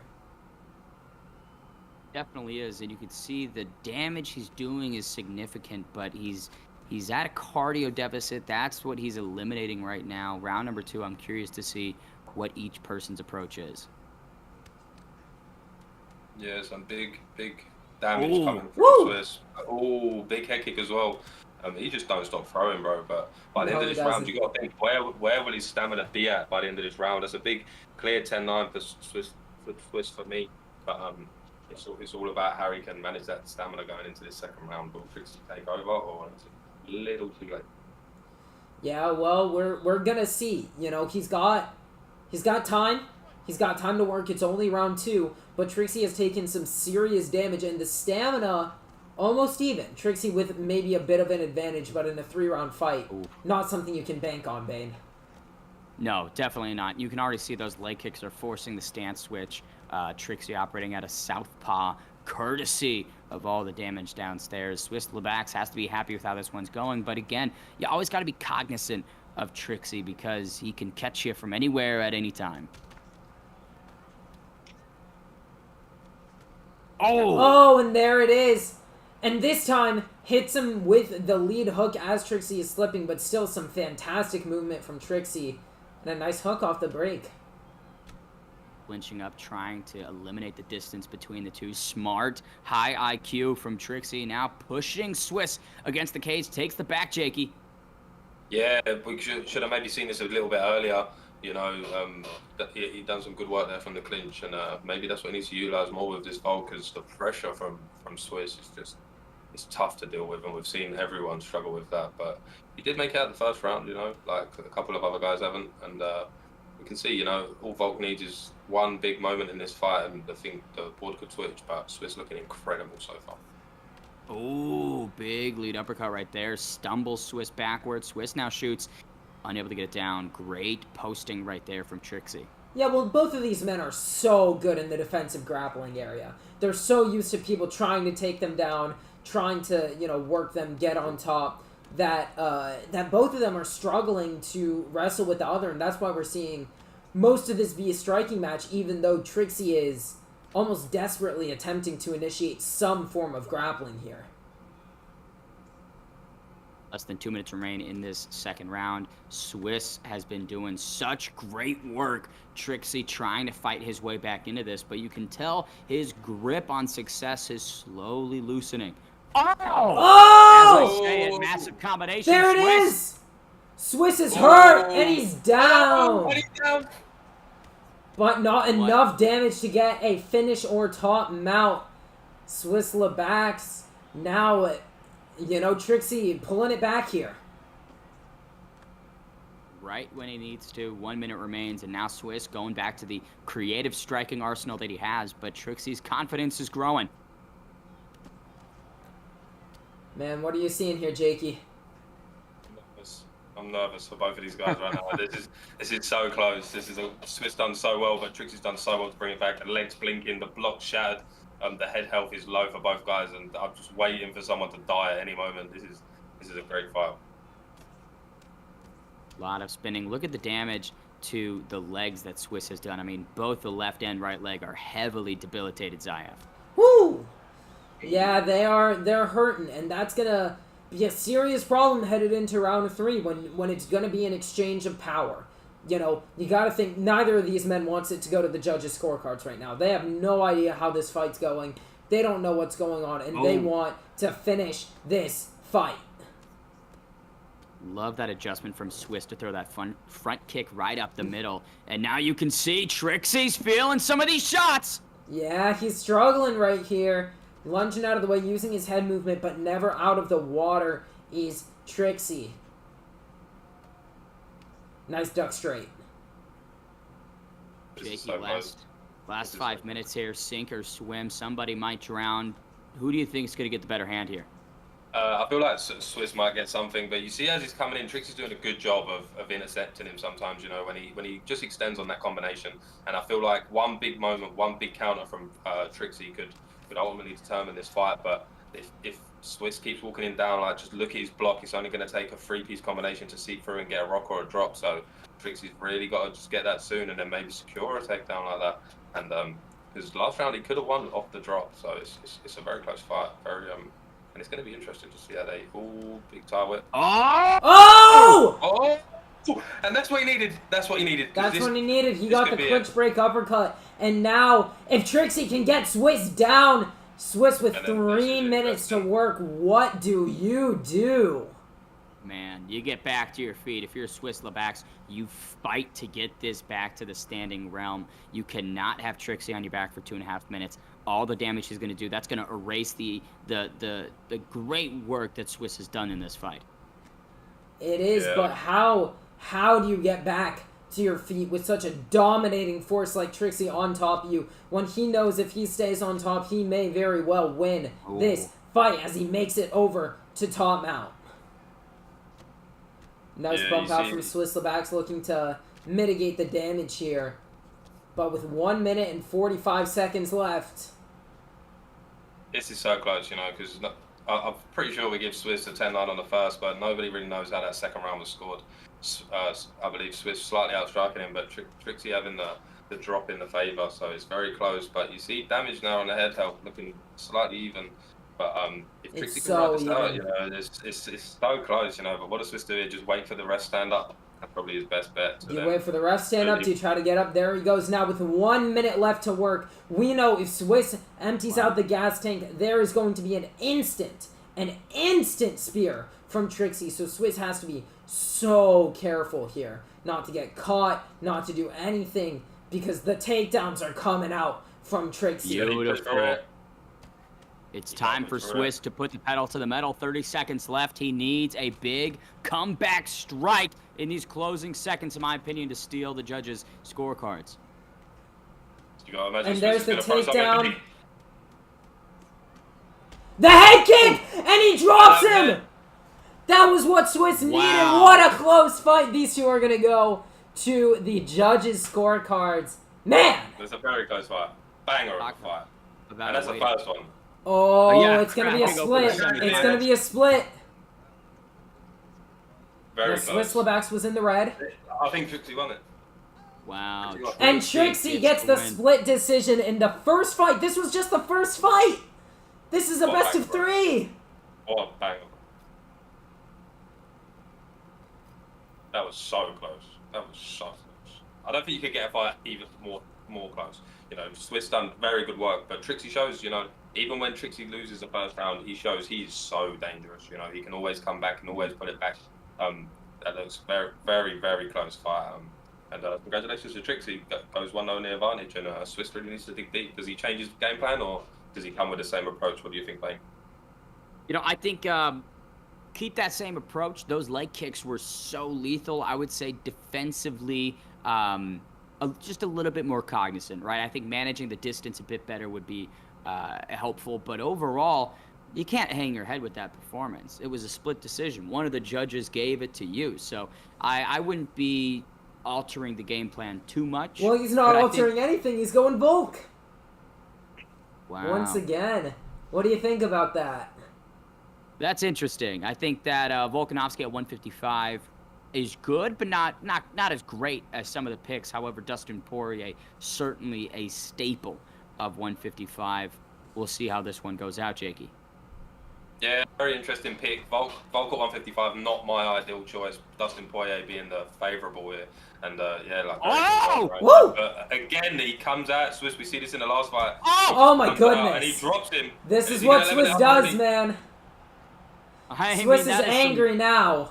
Yeah, some frustration that Swiss Lebax is letting out in the early moments of this fight. Gotta be careful, though. Trixie has a very, very dangerous guard. And especially with Dustin Poirier, who has that rubber guard threat. Swiss may find himself on his back once again. Possibly a little demoralizing for Swiss Lebax.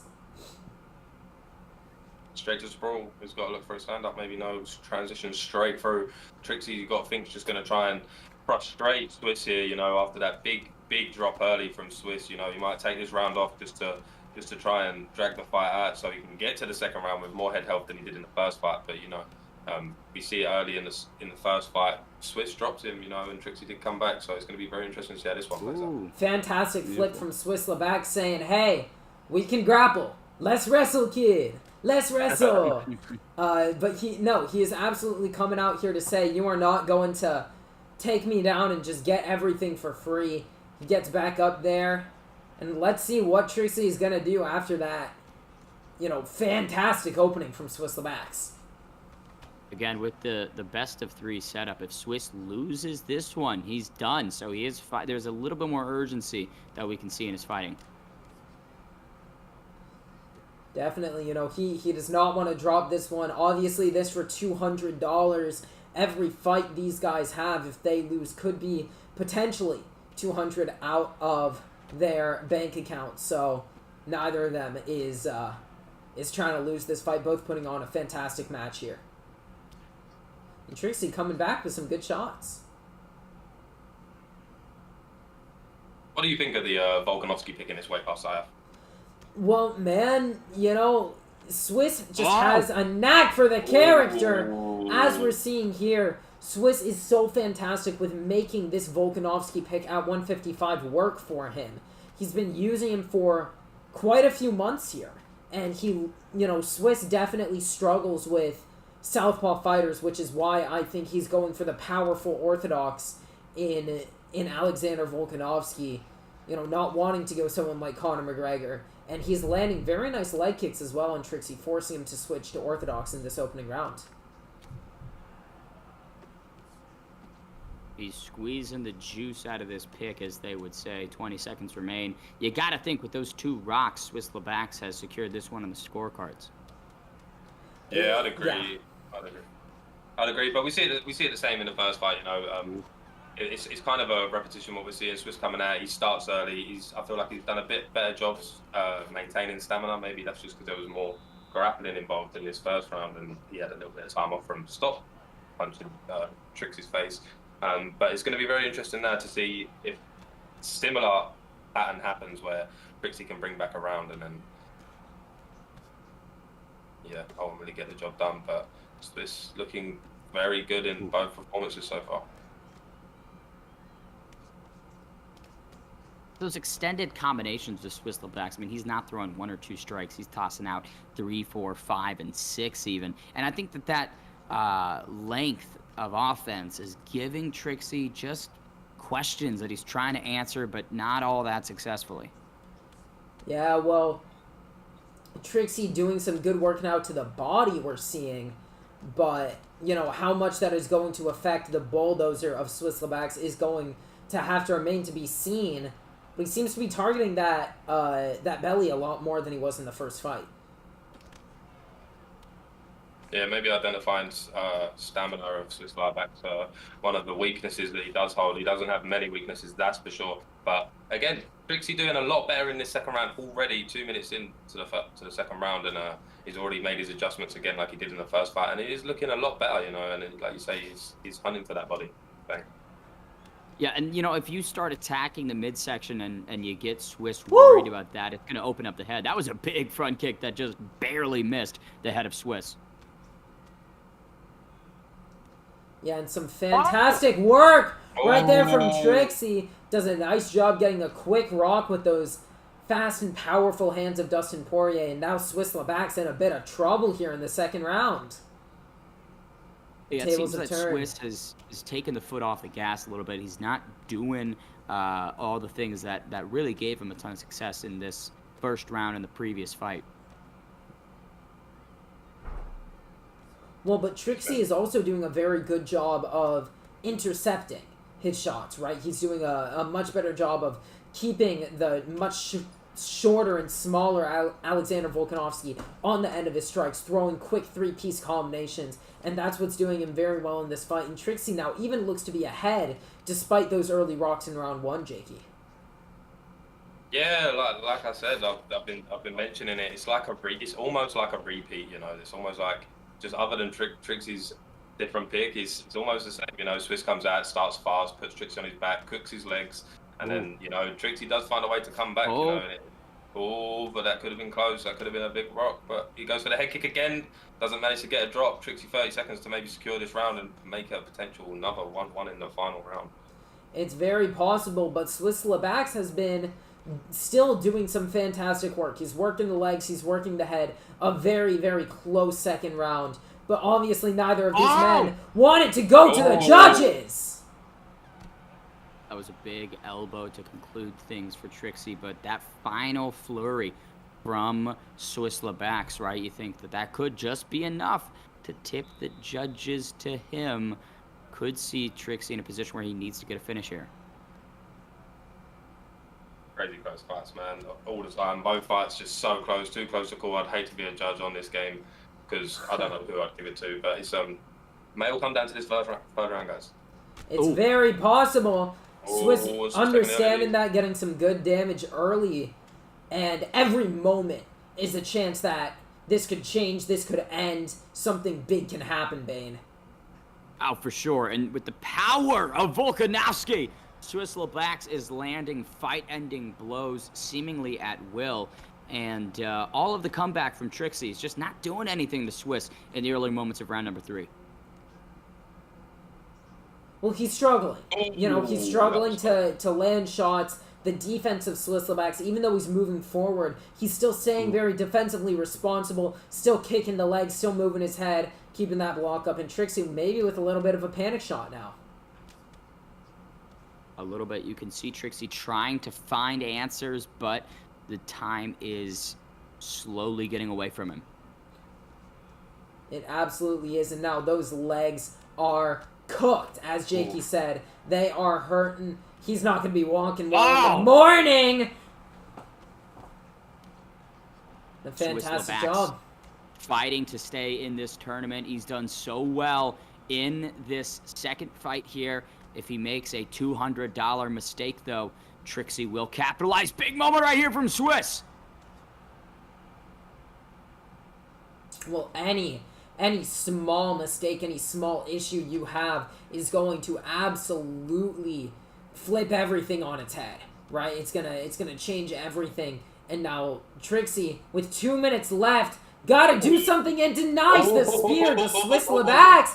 But now Trixie coming out with the combinations. Oh! Great front kick from Swiss Lebac's, drops him.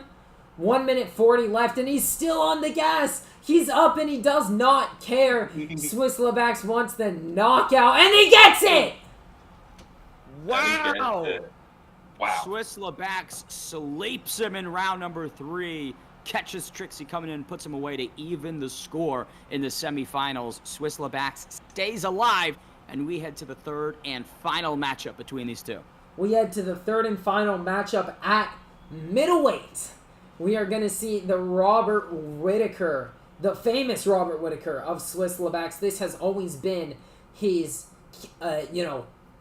noteworthy division. This has always been the one he's very, very sound in. And so Swiss Lebac's, the wrecking ball, is at his best weight. Let's see what Trixie can do. Will we see an Israel Adesanya pick, maybe? We saw that in Vegas.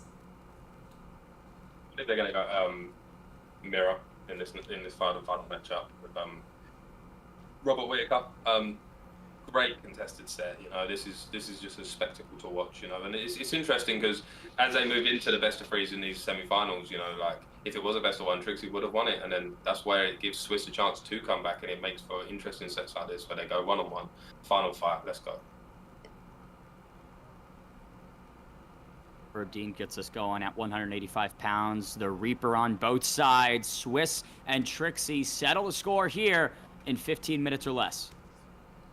15 minutes or less is right. As we've seen, they could finish it. They could go all 15. They can do absolutely anything. This is some of the highest level gameplay in UFC 4, and it's coming to you right here. And another early rock courtesy of Swiss Lebac's. Beautiful sprawl as well from Lebac's. I mean, he is so good at getting his hips out of the way, but there's Trixie transitioning. Jake, I mean, what do you make of Trixie's grappling in this matchup? Yeah, his grappling is really a big key in this. You know, he definitely prefers the top pressure to Swiss. Swiss wants to keep it standing, you know, and it's Swiss's pressure that's really been his success, you know, so this is the best way to negate it, you know, put him on his back, but he's no slouch off his back. His defensive grappling is on point, you know, because like you say, he's pressured so many people, they feel like, right, I've got to wrestle to stop this guy punching me in the face, and so he's very used to it, but Trixie here, you know, he's very dangerous, passes over to Mount, and what a get up. He gets straight back up. And now Trixie attempting to kick the legs, but no dice. Fantastic checks coming out from Swiss Lebac's. Trading oblique kicks, but Trixie gets a nice three-piece in there. Very close. Very tentative. Both guys must be feeling at least some sort of nerves in this third and final fight, but Swiss looking like he's edging it. He's still pouring on that pressure as we've seen in the other two matchups. Big check there. And man, these checks are starting to hurt the legs of Trixie. How do you think that's going to play out if we end up going into these third rounds, Bane? First thing, he's going to stop throwing them. He's going to abandon the leg kicking game, and we know Swiss is a huge proponent of that. So if Trixie's not returning leg kicks or throwing any of his own, I mean, that just leaves it all on the table for Swiss Lebac's to attack downstairs. It absolutely does, and right now, maybe a bit of a reversal of roles. Trixie temporarily getting some of the pressure off, backing Swiss up, but now Swiss right back on the gas as he gets another drop. Big hook. Now Swiss gets right back up, wants nothing of that Trixie ground game. Just 1 minute remains in this opening round. Swiss Labax has been pitching a shutout on the feet, it feels like. You can see Trixie utilizing the oblique kicks, trying to really maximize Robert Whitaker, but it's just not working, Jakey. Yeah, Swiss is very good in these first rounds, as we've seen. We've seen every fight so far. We've seen it go 19-19 in one sort of way. So it's very interesting. Obviously, a repeat of things here. Swiss taking the early round, legs cooked again, But it's going to be interesting to see in the second round what happens. But Swiss got the advantage and a big rock to seal the round out. I was going to say, we might not even make it to that second round. Look at the significant strike differential. 20 significant strikes for Swiss Labax, only 9 for Trixie. 9 out of 32. Accuracy is not there in this third and final matchup. No, it's not. Maybe feeling a little bit of the pressure. Oh, eating some big shots in these first couple moments of round number 2. Man, Trixie is struggling right here. The Canadian putting everything he has into this last fight. Swiss Labax looking to advance himself into the finals, and Trixie almost looking to stay alive here. This is just relentless. It's overwhelming from Swiss Labax. He's a monster that you just can't get away from. Putting some big shots downstairs, Jakey. This could be the beginning of the end. This could be it. Beginning of the end. He's sat him down, and no pull to mount. Trixie's very lucky there, but straight down is going to secure some more damage here, and it's a very long way back. Trixie's very dangerous from losing positions, but it's very dangerous from these sort of positions. Yeah, well, you might want to think, this may be what Trixie needs. We criticized Yorda early in the tournament for getting up so fast and not letting himself recover. But this is exactly what Trixie's got to do. Let himself recover, goes for an armbar, but nothing doing. Yeah, I don't understand that move from Swiss Labax. I mean, you had Trixie very hurt, almost out on his feet, and you go for the judo throw instead of, separating and continuing to strike. And now you get swept in reverse.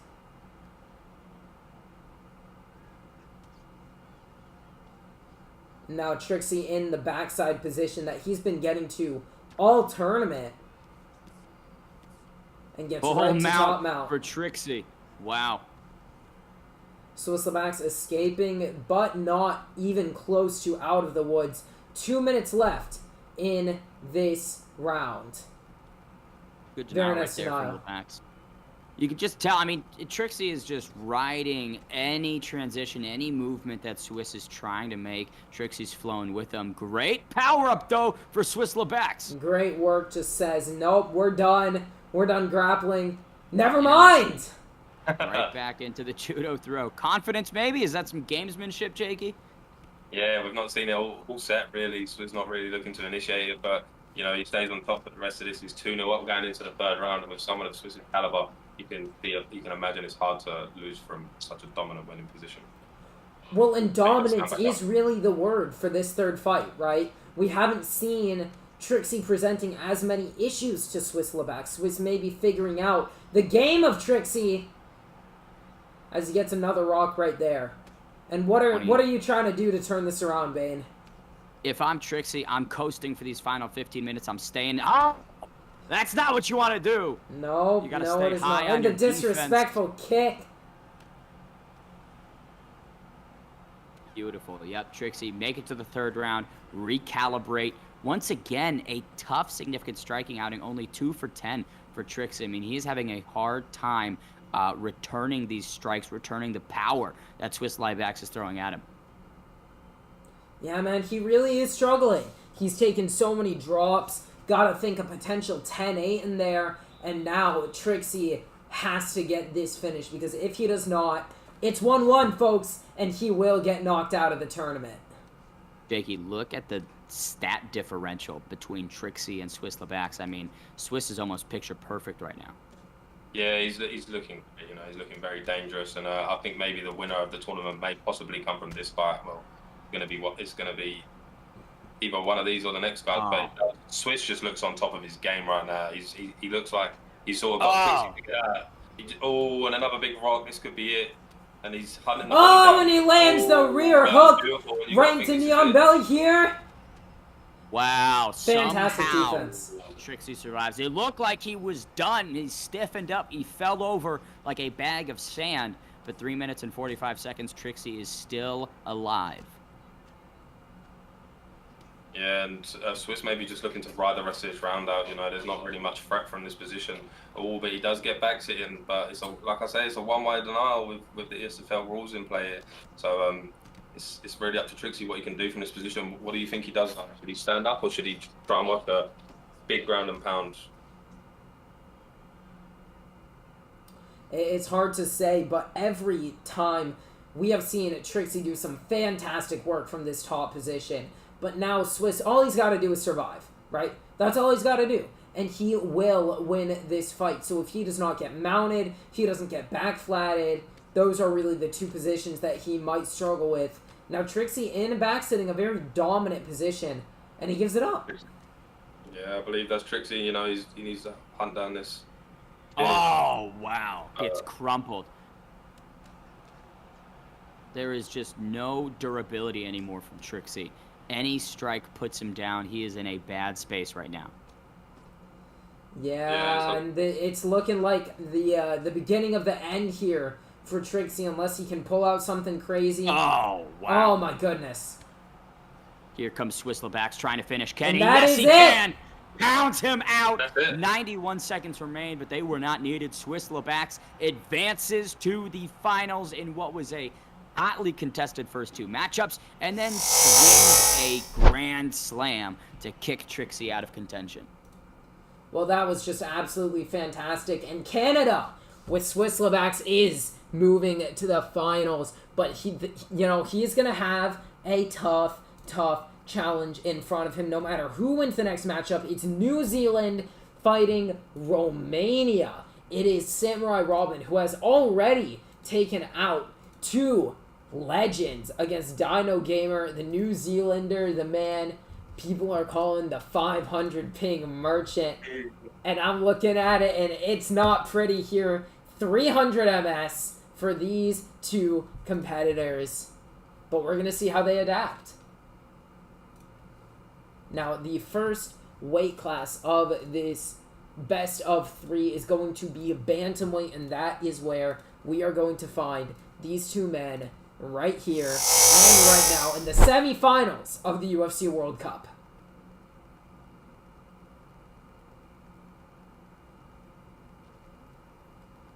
Let's see, and we've locked in another Piotr Jan Mirabane. I love it. You can't not love the 135ers, especially Piotr Jan. And you talk about the perks that he's got. I believe he's got the force of nature attached to him. Is that correct? Man, yeah, yes he does. Yes, he does. That force of nature perk for Piotr Jan is absolutely fantastic. It is something that both of these men probably going to look to take advantage of. Samurai Robin taking the back foot early with the Sotagari. We've seen it. We've seen it, Jakey, and we're seeing it again. What do you make of this? It's a very good game plan. It works a large success in the first fight, but even on this MS grappling here, there's probably no denials, just vibes you can imagine from this position, just sort of floating from position to position. And this is where I feel like it favours Dino Gamer, because Dino Gamer's used to the denials sort of on this sort of thing, and Will Robin, we're going to answer that, but he does stand up. Well, Samurai Robin in the blue gloves here, Jakey. I think you may need to refresh the stream, but nice head kick coming out from Dino Gamer, but nothing doing. Samurai Robin doing a very good job with the counters right now, Bane. Absolutely, and you can sort of tell he's almost throwing preemptively, trying to compensate for the ping, and it's catching the chin of Dino. I mean, look at the strikes, the head health. It's all coming down shortly into this first round.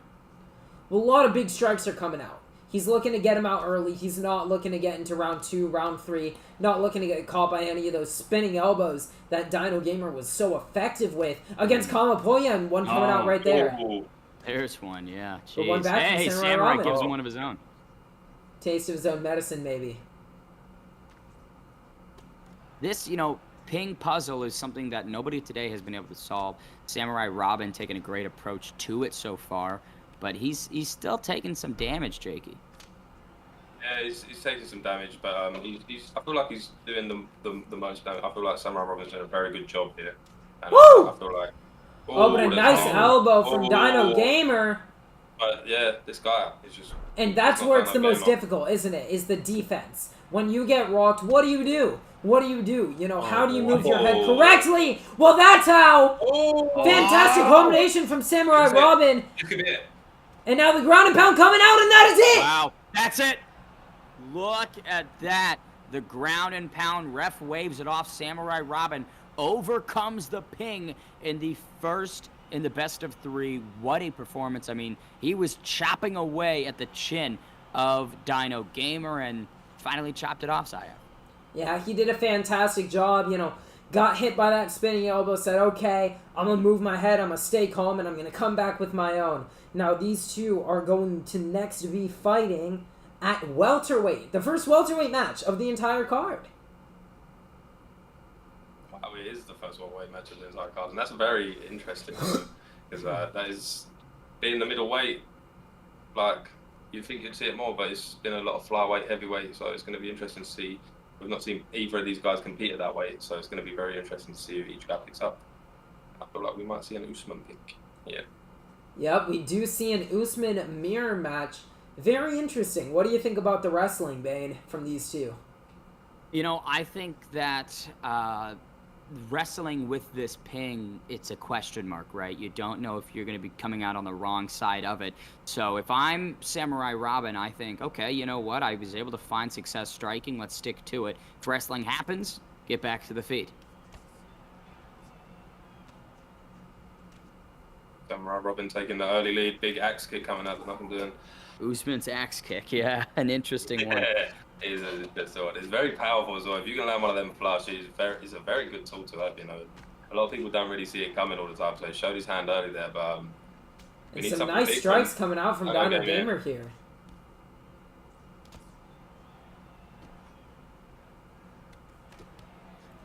And now remember, the winner of this fight is gonna go on to fight Swiss Labax, and Dino Gamer putting its stamp on the first round, just a minute in, getting a big drop, Jakey. Yeah, big drop. That's what he needs. He needs to come back in this. He's 1-0 down, but these guys both high level players, like you see there, Paul Elbow. That's dangerous, and if he can make this 1-1, it puts himself straight back in it and straight in a good position to win a tournament. Because both of these guys have looked flawless, throughout the whole thing. So it's going to be interesting to see how they match up with Swiss. Has Swiss played either of these before? I'm not too sure. I don't know. Oh, that was nice. But yes, the winner of these men going to face Swiss Labax for $200. Oh, and that's what he needs. More of that. He hits the body. Oh, but he's throwing back. What is this? Robin swinging when stunned. Love the alteration to the elbows. I mean, Dino's been intercepting with those elbows, and it's doing great, but Samurai Robin's still lethal. And a nice takedown from Samurai Robin. Maybe just what he needed to switch up the flow of this fight. But he gets up. Yeah, confident on the feet, I guess. It's taken a lot of damage earlier, I feel like it's taken a lot of body damage, so maybe they're just to have a little break, but maybe scared of a reversal or maybe getting laid on. Forces him back to the feet. But yeah, not Dino Gamer doing some, this is what's interesting about these best of threes, it's guys can really rally back, and after you lose the first fight, that could ultimately bring you back. It's the adjustments and the adaptations, right? We saw Dino Gamer very head-hunting, very focused on pressure, and now he's letting Samurai Robin come to him. He's working the body, but nice work from Samurai Robin to get a rock back, saying, I'm not out of it yet. Robin eating a lot of shots, though. I mean, to get to these spots, he... Woo! Oh! That's all big up kick saves in there. That was a big one. That was a big moment on spot. And both of these men struggling in the head health department now. Ooh, the uppercut's money. One shot could end either of these nights here. But with Dino Gamer a little more concerned about that, because if he's out, he's out. And he is out of the tournament completely if he loses this one. And another thing I feel like is good as well is in the best of breeds, you know, you get to try different weight classes, you know. Every guy has probably different preferences. Oh, Big Rock's still around there. But Dino Gamer looking very strong, leading with the head health. But, you know, like Swiss, you know, like you said, when he picked up that Robert Whittaker pick, you know, you said this was his guy, like, he's very, very skilled. And it showed, you know, so it's interesting to see they match up as they change weight And classes. a nice rear hook from Samurai Robin.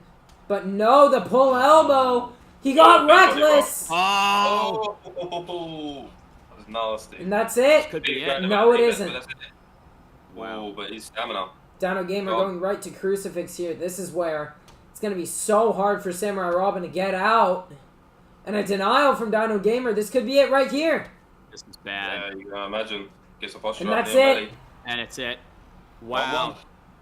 Dino Gamer with the massive return. We head to a third.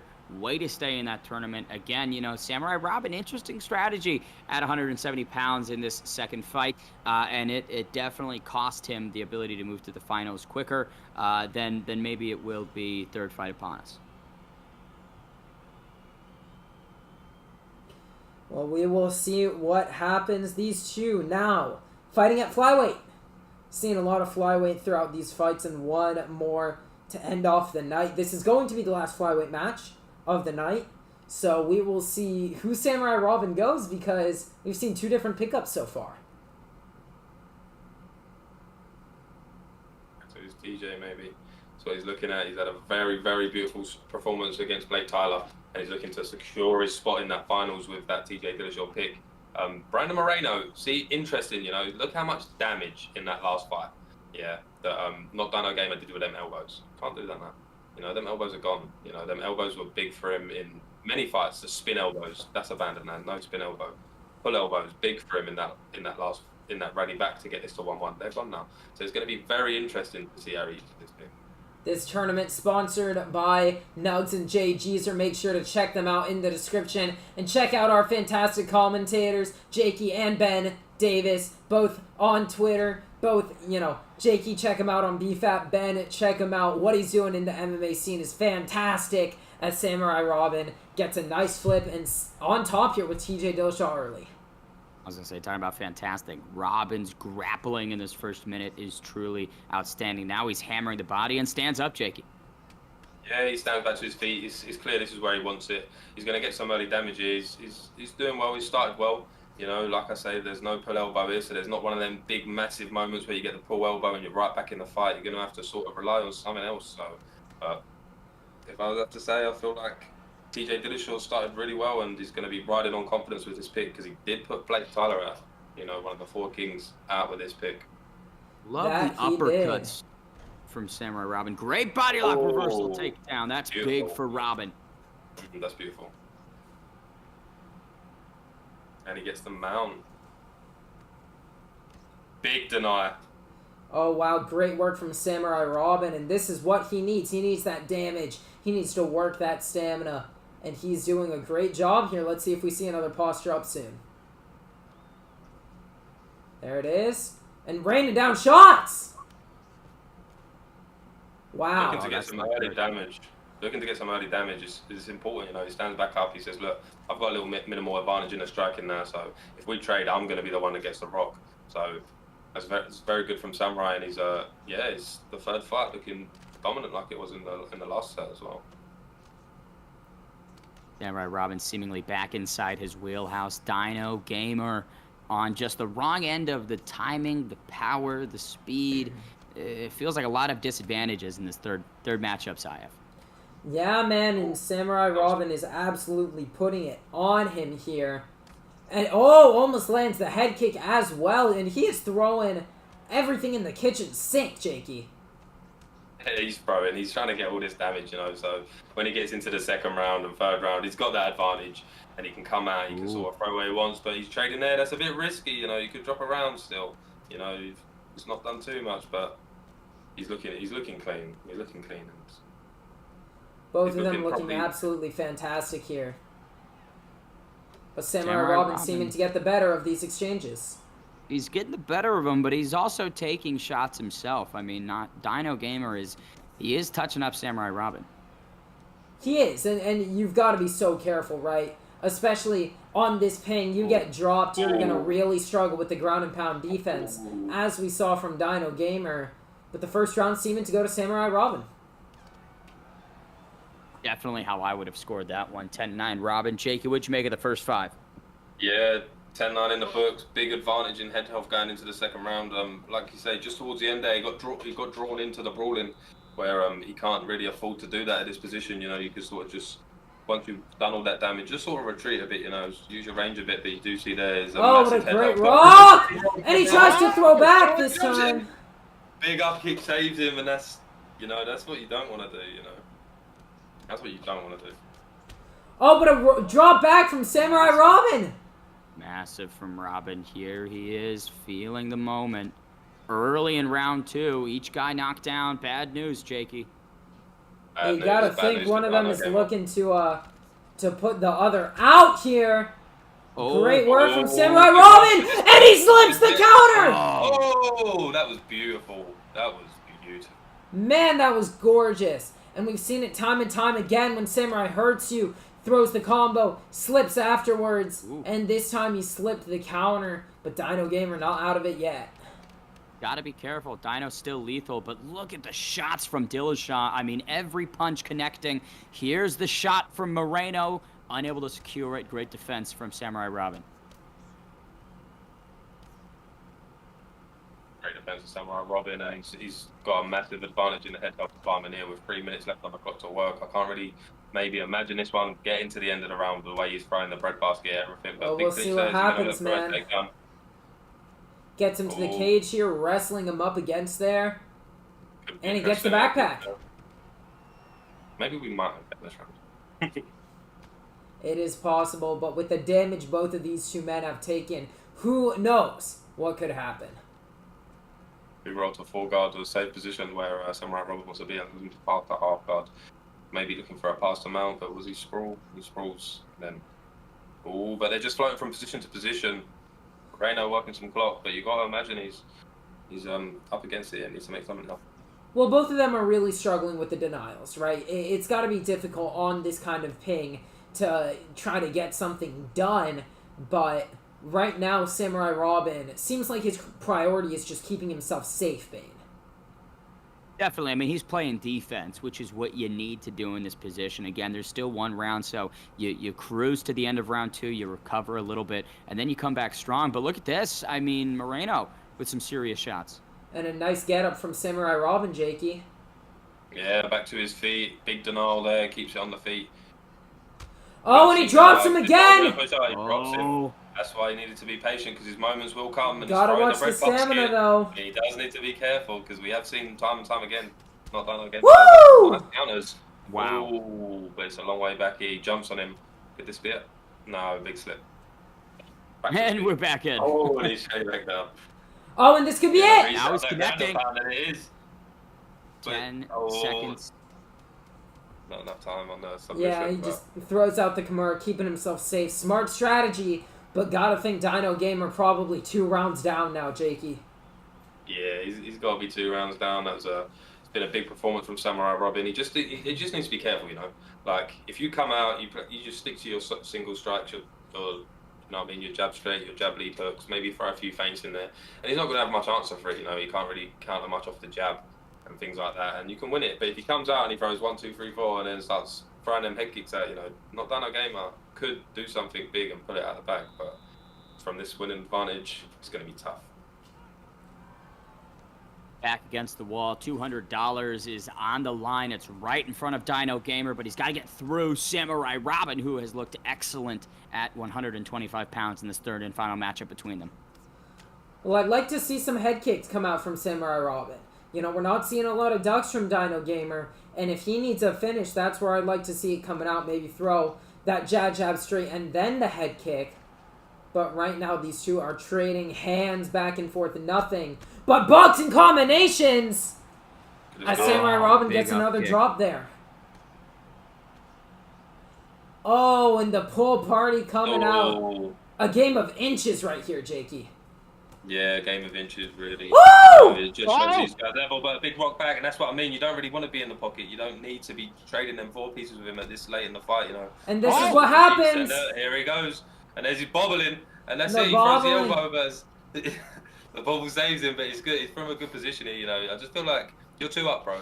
You know, just sort of get on your bike, waste some time, you know, stick to your single shots. Yep, Just- well, just there's play the it safe. There you takedown go. There's a attempt, big but takedown, nothing but doing. big deny. If he gets What can uppercutted. Dino Gamer? Yeah, what can Dino Gamer do from here? Takes him to 3 the cage. minutes. Dino's having a great 3rd round, doing a lot of damage, getting some rocks, but he needs a finish. He does, and especially because he's getting dropped. Oh! It's got to be it. That's got to be it. And no, Dino Gamer saves himself again. Wow. Somehow. And now Dino Gamer flips him on top with just 2 minutes and 15 seconds left. Both of these men trying to get to the finals as Dino Gamer gets to side control. If he gets crucifix, it could be big trouble, Bane. No, 100%. Dino doing everything he possibly can to squeeze out a W. Samurai Robin, sort of like Jakey mentioned, needs to play it safe, get some defense. He's up 2. Unnecessary risks are going to cost him $200. Oh, but that's one. That's an unnecessary risk. But, oh, what a great denial. Oh, big denial. Can't be Go doing for things another. like that, though. Yeah, it's crazy. But it's one of them ones, you know, you live and you learn from all of your mistakes. I'm sure when he watches it back and he listens to some of the commentary, you learn from every fight you have, you know, especially at this level. And he's Is it? you think, I right. have been corrected. It is a Dino Gamer, from what I'm being Dino told. Gamer. I'm not sure. But right now, 1 minute left for Samurai Robin, looking to cinch this W in as he goes for a Kimura. Maybe just looking to waste the time here, Bane. Seems Definitely. like I mean, I Samurai think Robin he's- gonna ride this out. That seems to be the game plan. What a fantastic 3rd round, though, from Dino Gamer. I mean, he came out here. He's been knocked down many times in this fight, but he still is giving it his all. That is some resilience that you just love to see. Yeah, and with 10 seconds left, gets to mount. Maybe one last exchange, but no. Samurai Robin does the smart thing, shoots the ankle pick, and we are going to go to a decision. Gotta think Samurai Robin's taking this one, Jakey. Yeah, I'll give it to him. Who knows what the judges on this game? I've seen bigger rivalries, but you see, There it is. he probably does take it. Yeah, he does take it, and he does see himself in a final with Swiss Lebacks, and it is a very, very, very good matchup. As we see, he's already taken out Blake Tyler, so he's going to be looking at Swiss thinking, you know what, I beat Blake, I can beat you too. So it's going to be very interesting. Very excited. Yeah, this is going to be absolutely fantastic as we're going to get these two lobbied up. Oh, we are offline. Give me one moment, fellas. Alright, we are going to go back to the intro screen, and let's break down this matchup. Bane, official prediction. Let's hear it. Swiss Lebacks, Canada. Samurai Robin from Belgium. Who do you got?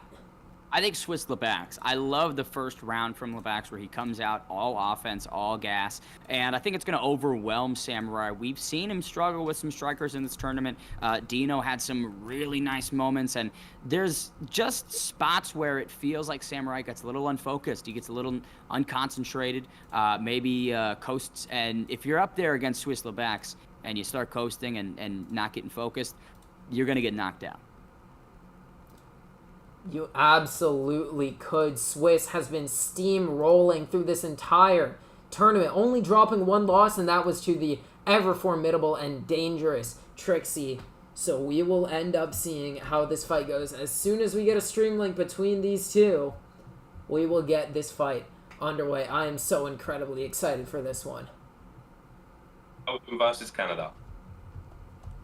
Belgium and Canada. Which nation will take it? And you know, who would have thought that those would be the 2 nations out of all of them? Yeah, out of all of them, they weren't the 2 favourite. See, Swiss representing Canada is a very, very strong one, but Belgium making a surprise appearance in the final with, with JC, Blake Tyler on his side of the bracket, and I feel like Samurai Robin's done really well to come through that side of the bracket to get to the finals. So why stop now? You know, you just got to channel down 1 set versus Swiss Slovaks, and that's it. And then $200 is yours.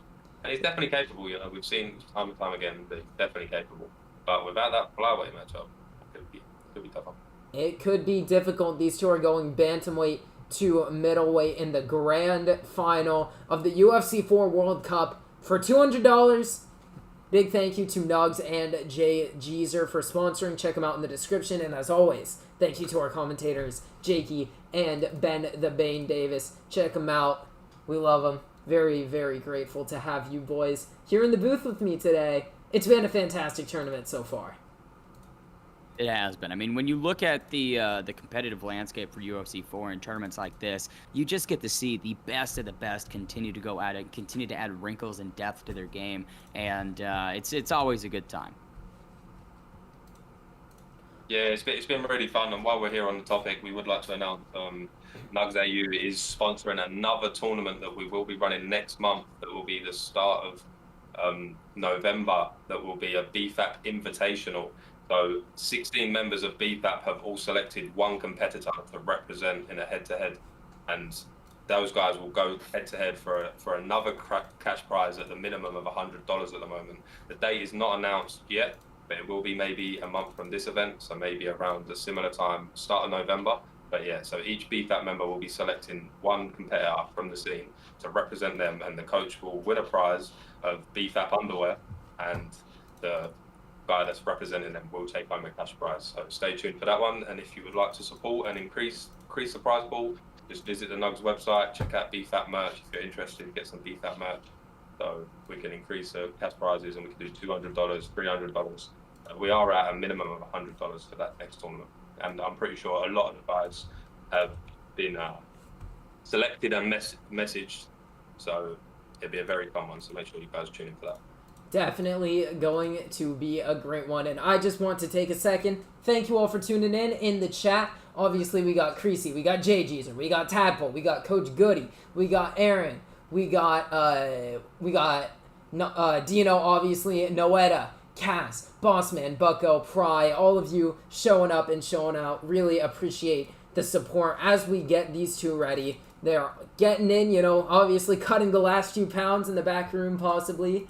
Maybe injecting a little HGH before the fight. Who knows? Who knows what these two could be doing? But we are going to get them on your screens in just a moment.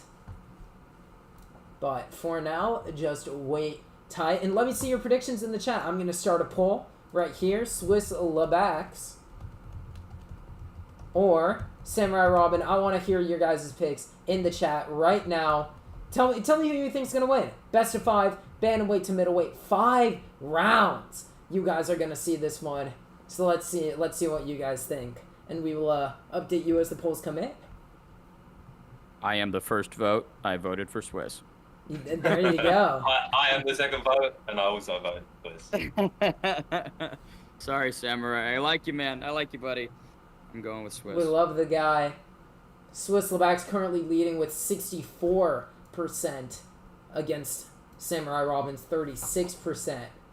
Closely contested, but obviously Swiss a decent favorite in going into this best of 5.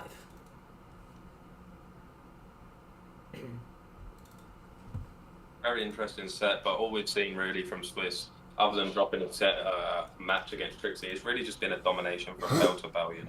It's really just he comes out early, he gets that head health advantage, and then he's just a wrecking ball from there.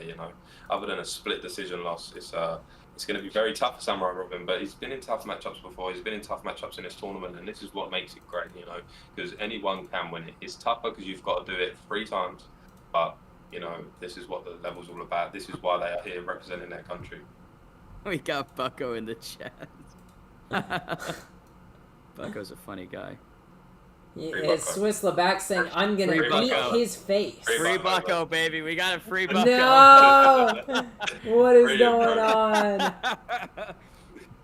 It's just funny keeping him banned. Yeah, honestly, it's just funny. funny. Like a really nice guy. It's just funny. We love it. I don't even know why he got banned. Like I don't even know why he's banned or what he's done. But the memes are too good.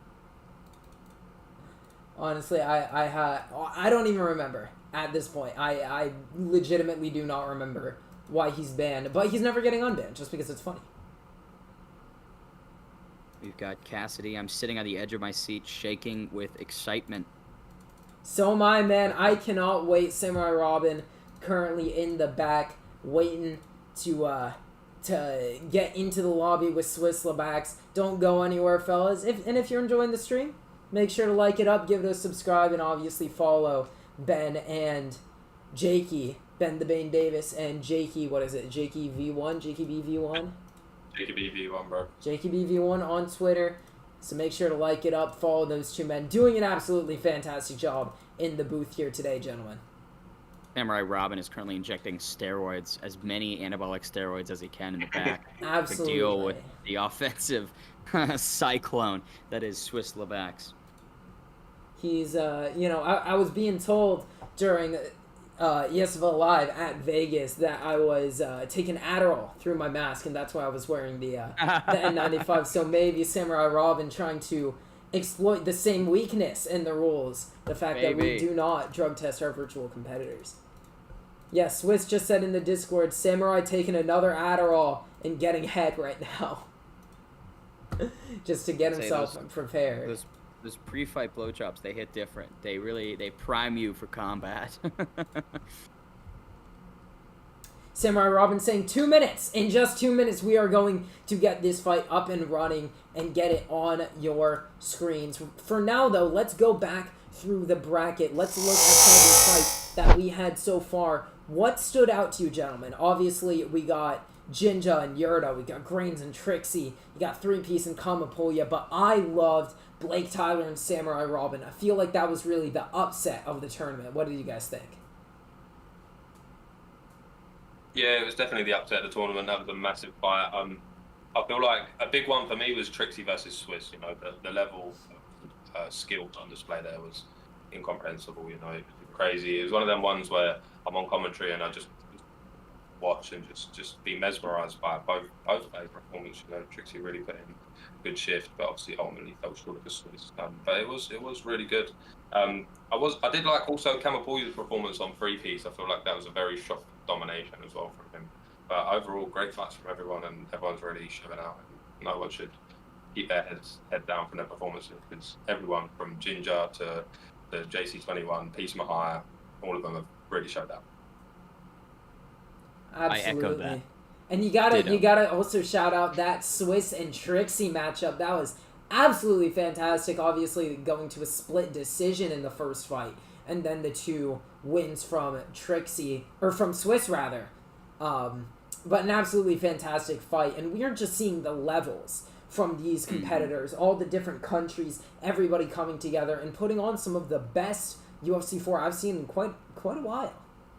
You know, I think the most interesting aspect of Swiss and Trixie's fight was how Swiss Labax was able to do that amount of damage to Trixie in that short of a period of time. I mean, Trixie's one of the best players in the world, and Swiss was landing at will. That's what gives me so much confidence in the prediction for the finals here against Samurai Robin. If Swiss can do that to Trixie, he can do that to just about anybody. It is going to be very interesting. Obviously, Trixie, Jakey, and my teammate, he is known for being absolutely fantastic, and Swiss really did dismantle him. And ending the poll right here, people would seem to agree with you, Bane. We've got 77% voting for Swiss Labax and just 22% voting for Samurai Robin, and an extra 1% floating out within there. But 31 votes. Big underdog is Samurai Robin, but he's used to that. He's used to these high-pressure situations. We saw how well he performed against Blake Tyler. Let's see if he can take down Swiss Labax. Not necessarily one of the kings that I nominated in my video, but he, obviously somebody who's been dominant throughout the EA UFC series.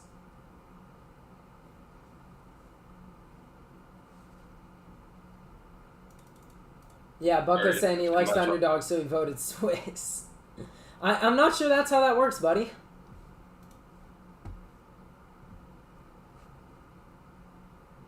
Where's Bucko from? Does anyone know? That's like an English guy. He feels that's a good question. English. I believe he's English. I think Bucko takes this final. we gotta have special opponent Bucko, who comes in as the post limb. Yeah. Winner fights Bucko. Yeah, winner fights Bucko. We already sent Bucko the $200 because he's already won.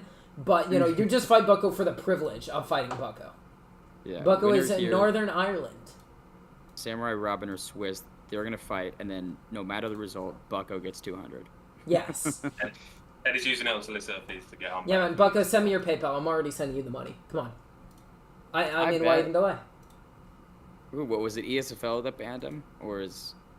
I believe so. Yeah, I mean, hey, you give Luber 200, he'll probably unban you. No, bro, I don't ban you for 200. Shit. I believe what it was. Something was like, someone was like, "Don't say this," and he was like, "Okay, I'll say it." And then he said it. And then he said it. And then it was like, "We warned you," and just banned him, and just I think repetitive. Hilarious. Repetitive. It wasn't even something that bad. I think it was just repetitive. It's just it's the principle. Yeah. Don't say it. I'm gonna say it. Yeah, I'm gonna say it. Like, He's banned from. He's banned from every major league. Oh my goodness.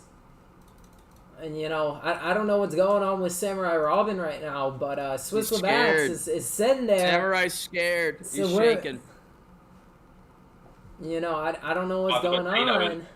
I can see. Yeah, I agree. I think Swiss is shadowboxing in his living room.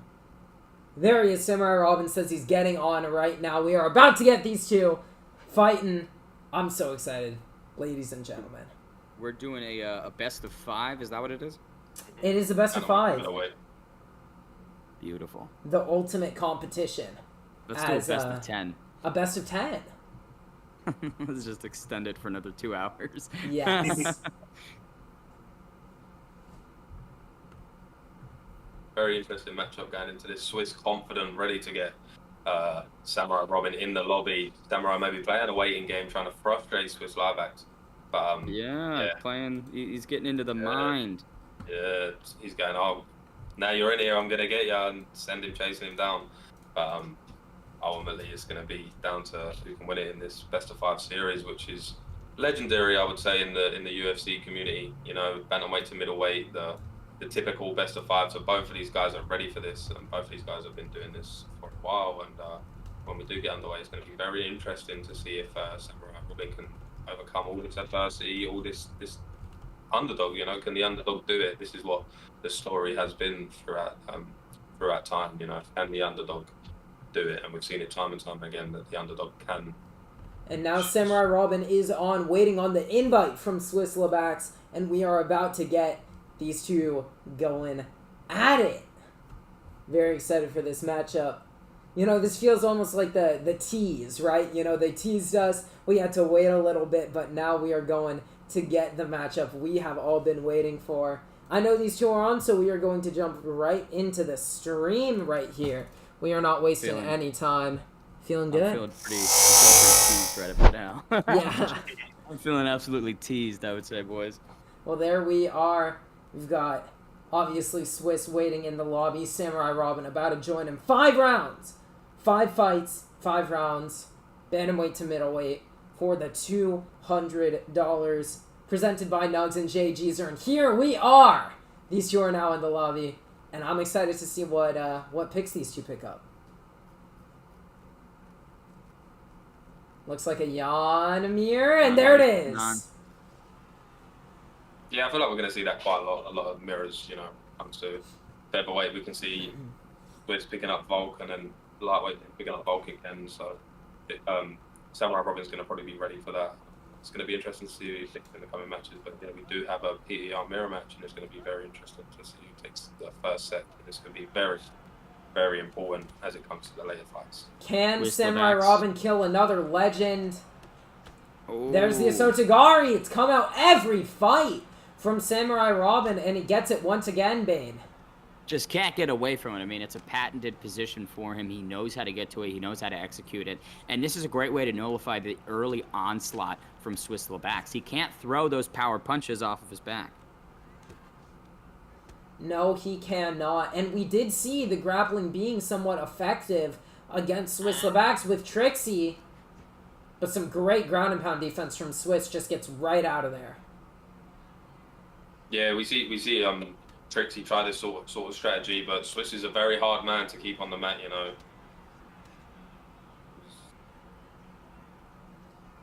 Right now, just oh no. I think Connection issue. no, I think Swiss one of them recognized someone did Undeniable. a sprawl undeniable. Yeah, so they're gonna restart the fight. No DQ between these two. It's too early, but we are gonna get these two back into it. DQ them both. Give Bucko the money. That's what we gotta do. Obviously, a quit there from Samurai Robin. Maybe praying on a DQ, but you're not going to get it off that easy today, bro. So you're going to have to lobby back up and give up that position. Spawn denial.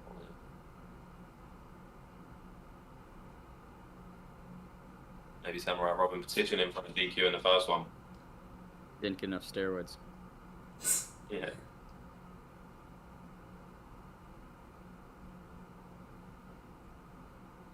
This is the first fight, yeah. This is the first matchup in the best of 5. Bantamweight, 2 middleweight, Swiss Flyabacks versus Samurai Robin. Great matchup. Both have overcome some tough competitors on their journey to this final with the likes of Trixie, Blake Tyler, and things like that. We are back lobbied up for the start of this best of 5. We will go back to Bantamweight for an immediate restart. Seems like we're still going to be getting that Piotr Jan Mir match. Pings just about 113. They're not too terrible, but we'll see if this one goes through. All right, and let's see the support in the chat for these two gentlemen. Type who you think is going to win right now in the chat. Like up this stream. Make sure to check out our fantastic commentators. And here we go. Oh, and the fake glove tuck. Swiss is mad. He said, I didn't want you to quit, and Dia Sotagari from Swiss this time. Think about it. Samurai made him wait. Now Swiss is making him pay. Big elbows colliding onto the skull of Samurai Robin. Yeah, fantastic work from Swiss early, and he's holding him in this side control position very well, Jakey. Yeah, Swiss is mad. You know, he come out and he said, you know what, you're going to do that to me, I'm going to do that to you. And Samurai Robin finding himself in a bad position. You know, he's probably rage quit. He's not rage quit. He's left that fight in the hope of probably a disqualification to get an early advantage in this best of 5. But ultimately, it just led to a fight restart, and now he's really struggling, you know, to get off the bottom of Swiss. And Swiss is like, if you want to play this game, I can play this game better, you know, and this is where you are. And the minute, Samurai Robin really struggling to get out of this position. Well, I'm loving to use one of Bane's phrases, the gamesmanship from Swiss Labax, right? We are seeing that Swiss is saying, hey, man, you can't get away with that. You can't just take me down and Asotagari me. I'm going to get on top of you, and I'm going to make you pay. Samurai finally escaping side control, but not without some serious damage to his head health early. A small victory, but now you've got Swiss Labax in full mount. Now he's going to rain some ground and pound. This is an awful opening for Samurai Robin. Well, and Swiss has just been opening so well in every single fight.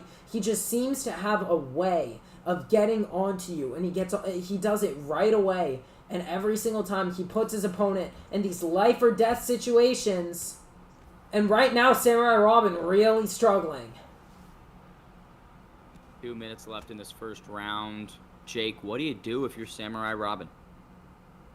Crazy, you know, you got to just try and survive this round, I think, and get back to the feet. I think Swiss caught him off guard, you know. He took him down and he showed that he's really like, bro, you know what, I'm not just a pressure fighter, I can do this all. This is my game, you know, this is my tournament, I can really do this all. I'll beat you everywhere. And it's a massive confidence knock, because I feel like Samurai Robin, big sweep, but can he do minute 20 to work? Could he really get any of this damage back? It's going to be interesting. The ground and pound defense from Swiss is just really good, and it's been really good the whole tournament. Big sweep. Great flip. Yeah, Swiss, you know, even though he's on the ground, he's on top, he's not looking for a decision, right? He's not looking to grind anything out. He is angry, he is frustrated, but maybe, just maybe, this is part of Samurai Robin's game plan. Get him frustrated, get him mad, and start getting some work in, which he is doing at the end of this first round. If you can razzle him, right, if you can phase him, get him off of his game plan. Again, we've talked about the mental games of this tournament before. Maybe that's the approach that Swiss is taking. Woo! Head kick right there to close out the round. I mean, that was all Swiss Labax for the first 5 minutes. It was all Swiss Labax. I mean, everything he did hurt Samurai Robin, and a fantastic opening round for the Canadian.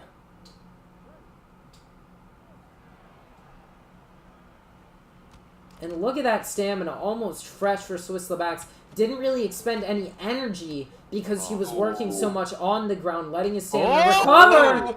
Oh, and he gets it!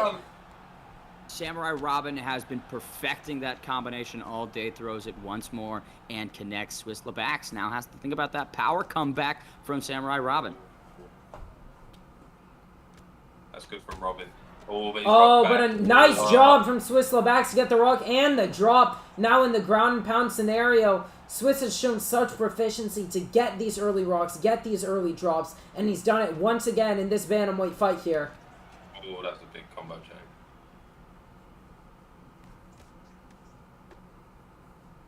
You just think he's going to stop throwing, and he doesn't. You know, he keeps throwing. He throws more. Like you think you can try and intercept him, and then another three-piece comes, and it really just does the head health, and it does the block, and it's so tough to fight against because he's so efficient, and then he's so defensively sound. You know, we did see a big rock and drop from Robin, but it's just oh my goodness, constant pressure, and this could be over. And that's it. Wow. Wow. What was that? A Swisslebacks. nine punch combination, something in that realm to end Samurai Robin in round 2. I mean, an angry Swisslebacks is coming for blood in these finals, IF. Man, he's mad. He is mad. He did not like any of that from Samurai Robin. He didn't like the quit. He didn't like the waiting. And he is putting it on the Belgian right now. 1-0 for Swisslebacks.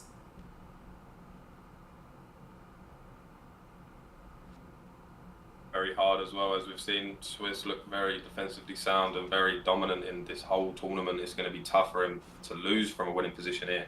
But if someone's going to do it, Robin has got to really put it out of the bag and dig deep. But it can be done. We've seen it done, you know. But you just got to come out now. I feel like in that match up there, he wasn't expecting the ground and pound, you know, like the takedown early from Swiss. He thought, right, he's just going to deal with this stand up. So that was big mental edge there, and it sort of threw Samurai Robin off his game plan and gave Swiss a big advantage. But now he goes to his bulk pick, and we've seen his bulk pick twice in this tournament already. And now we're seeing the Conor McGregor out of Samurai Robin. Might be a Hail Mary pick from Robin. Obviously, bet on the Irishman. Can he get it done in a notorious manner? Swisslebacks popped into the YouTube chat and said, this guy sucks. So we've got an insight into the mind of Swisslebacks as we head into this second matchup. Again, best of 5. If Swiss can pitch a shutout, he'll need 2 more straight victories. And the taunt coming out from Swisslebacks. Wow. These two have been jawing back and forth in the Discord here as well. They do not like each other. A bit of bad blood coming out, perhaps.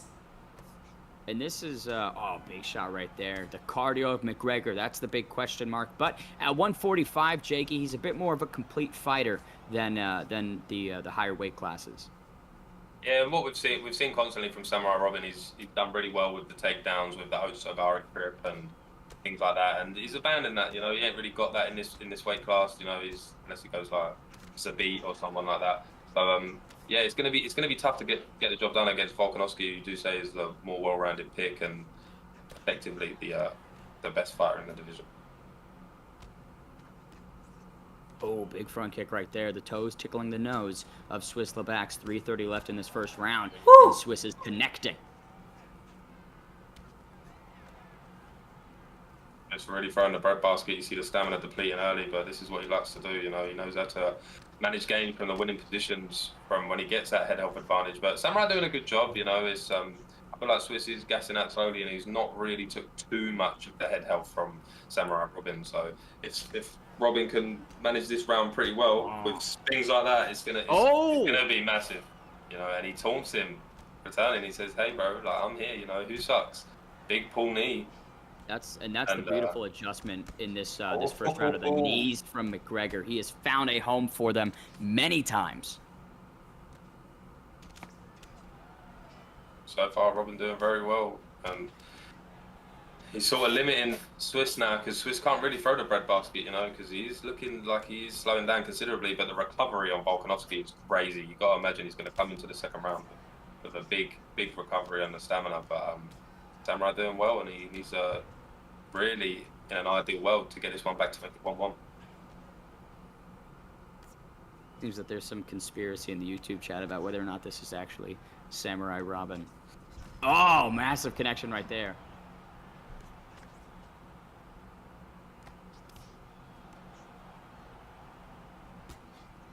Could be something maybe Zayaf looks into, but it's one of them.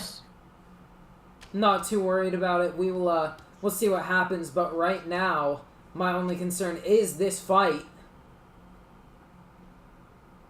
It does seem like Robin's having a lot more success at this weight class in the knees. Oh, but there's the sidestep from Swiss Labax!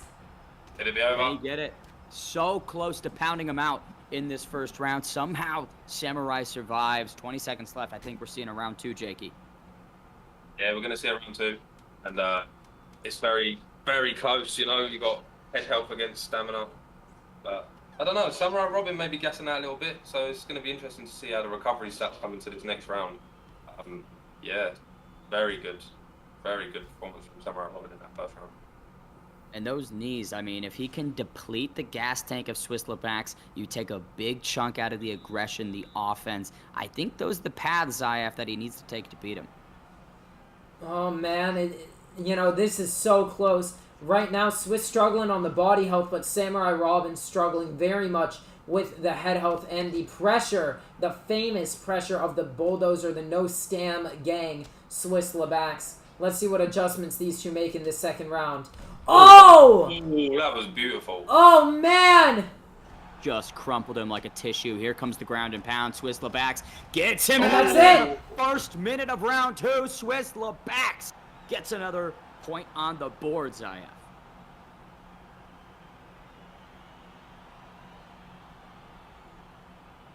A lot of controversy whether this is Samurai Robin or not, but I don't think it matters because it's going to take more than that to beat Swiss Labax from this position. He's 2-0. He's looking dangerous. You know, he was gassing out, but boom, one beautiful slip counter. It's over. Yeah, fantastic work from Swiss Labax, and now 2-0 against the Belgian Samurai Robin. If Swiss gets one more win at lightweight, he will take the $200 home for Canada, Jakey. Yeah, Canada's going to take it home, as you say. Probably wasn't the one you predicted in the final, but he is here and he's represented his country, and he's one fight away, one win away from $200, and he's got 3 fights to do it, and it's going to be tough to beat Swiss from this position. No matter who in this whole community, no matter who is on that console, whether it's Samurai Robin or someone else, to not give Swiss one of these next 3 fights is going to be tough. It's going to be tough, man. I mean, he's having trouble just getting 1 win. Now he's got to get 3. He's got to reverse sweep the Canadian. He's got to reverse sweep the Wrecking Ball. But let's see if he can get just this one done. From both gentlemen. The confidence from Swiss Labax is still palpable. One more on the board, and it's $200 inside his pocket. Poirier versus Volkanovski. The diamond should have some advantages, but the great always can nullify.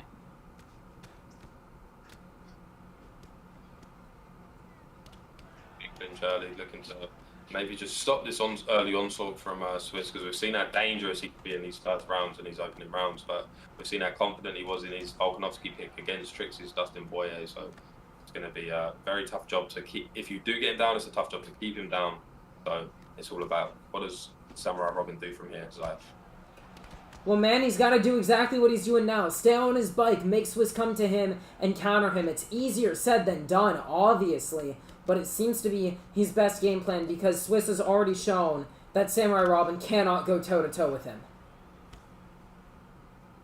Oh, beautiful Man, combination. Gorgeous.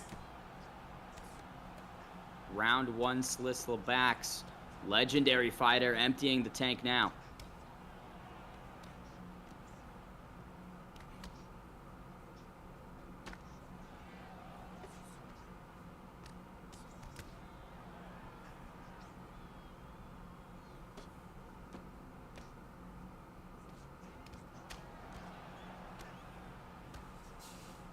And a very nice pull body uppercut from Swiss, now maybe targeting that breadbasket a little. And there it is. He was showing it a few times, and then he got it. Look at this. And Swiss Labax oh, just man. pushing through the pain. Nothing. Oh, big uppercut, though, from Robin. Robin Oh, and he drops him.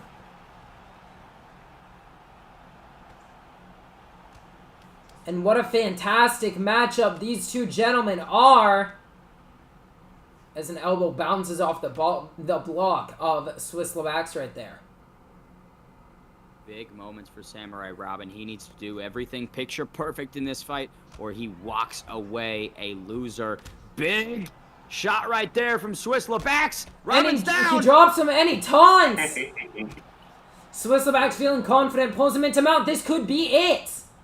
No, very nice defense. The disrespect. But he postures up again. Swiss Levax. And this time, this could be all she wrote. No, with the skin of his teeth. But he's stuck in this position. I mean, 30 seconds left. He needs to be full survival mode if he wants to make it to round number 2. He absolutely does, because once again, Swiss postures up. But once again, the defense from Samurai Robin proves to save him in mount. And we're going to see a second round, ladies and gentlemen. Great work from Robin to stay alive, but simply not enough. You know, this is a one-way train from Swiss Levax. He's just putting it all together. We've seen this all tournament, and it's just getting emphasized right here at the end, Jakey. Yeah, we've seen it all tournament, you know, and the poll predicted this guy to be the favourite, and you can see why he's really putting it on him. And he's, you know, he seems confident, like he's dropping him, he's taunting him. There's money on the line, bro, and you know, he's just putting him through his paces here. He's really showing out why he's one of the best competitors in the world. Many have competed. Only one can walk away with 200. Swiss Levax is right on the precipice of it. Robin down once more. And he gets it. And he told him again. He is so confident here. He's so confident. And you love to see it, you know, because there's like, it's meant to be the highest level, and this guy's just, you know, in a tournament with all of these names, and he's here in the final and he's taunting. You know, you do love to see it. And he looks, I mean, he's making it look like Samurai Robin has never played the game before. Get to the final and get sweep 3-0. It's no easy feat, but it's not over yet though. But looking like it's not going to last much longer. That's what's beautiful. He kicks it while he's up against the cage. Oh! But the counter! And Robin knocks down and Swiss. He gets him into Neon Belly! Oh, that's beautiful. Swiss possibly regretting not jumping on Samurai Robin now, as an unfortunate situation. Samurai slips a body uppercut and gets a massive counter. And now Swiss Levax in some trouble. Oh, wow, look at this. Some Samurai big trouble. Robin seizing the moment. Big reversal, though, from Swiss Levax. Oh, big reversal. Denial from Swiss Levax coming out.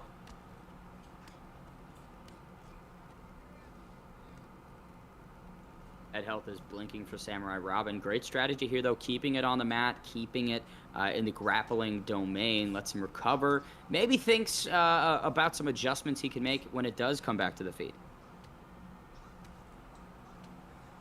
Man, it's gonna be difficult. He's gotta walk through hell right now if he wants to pull this back. Swiss. Oh, Swiss gets stunned and dropped again. And an upkick saves Swiss. Swiss has been put on notice that Samurai Robin is not going to go out down easy. Tables are getting turned, but stacked. Gets him in the sack. This could be it. And he's getting some big ground and pound shots, and that is it! Swiss Levax, the winner of the $200 tournament, 3-0 is Canada. Swiss Levax representing Canada, and we see Volt collapse on the floor. Congratulations to Swiss Levax, and obviously to all of our competitors. What a fantastic night, ladies and gentlemen. Just a shame we couldn't see Bucko. That's really just a shame. Now look down with Bucko's this. The real main event. Fantastic. I would say it is interesting, right? You saw the confidence and the taunting from Swiss Levax. He ate a couple of shots, decided, all right, I'm done playing around. Ends it in swift fashion from Swiss. Perfect. Great tournament. Absolutely fantastic. Thank you all for showing up. Obviously, thank you to Mr. Ben the Bane Davis right here on my right. And thank you to Mr. Jakey on my left for providing the fantastic commentary. And thank you to Nugs and Jay Jeezer for sponsoring this tournament at $100 each. They each provided the money that you guys are being... that Swisslebacks is being rewarded with. And if you want to see more tournaments like this, send people my way. Send sponsors, send donations, whatever you guys want. I'm always looking to put on more stuff for the community. Jakey, plug yourself, man. Where can people find you? Yeah, man, you can find me on Twitter at JakeybV1. You can catch me on Twitch, always streaming, doing fun sessions over there, you know, trying to put my name out there. That's JakeybV183. Find me on there. And yeah, check out the guys at Nugs who made this all possible, as well as Jay Jeezer. You can, like I said, we've got an upcoming tournament in November, the BFAP Invitational, where all the BFAP guys, such as me, Zayaf, Trixie, will all be putting a member into the tournament out of hand selection, and we'll see who comes out on top of that one, and it'll be a very interesting one. So yeah, and check out the BFAP merch on the Nugs website as well. And Ben, one last time, what about you? What's going on, man? At Ben the Bane Davis on all platforms, tons of stuff, lots of fun content, different memes, all that great shit. Check out the ESFL as well. That's a big plug. Yes, sir. Can't wait to do some commentary and get back in the ranks for that one. We've got some big events coming and some fun stuff with Terrence McKinney and Adrian Yanez. Oh, man, that's going to be good. I am very, very excited for that one. But with that being said, thank you all for joining us. I am Zayaf.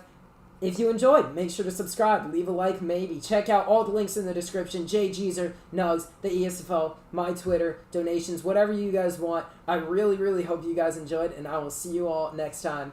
Peace out.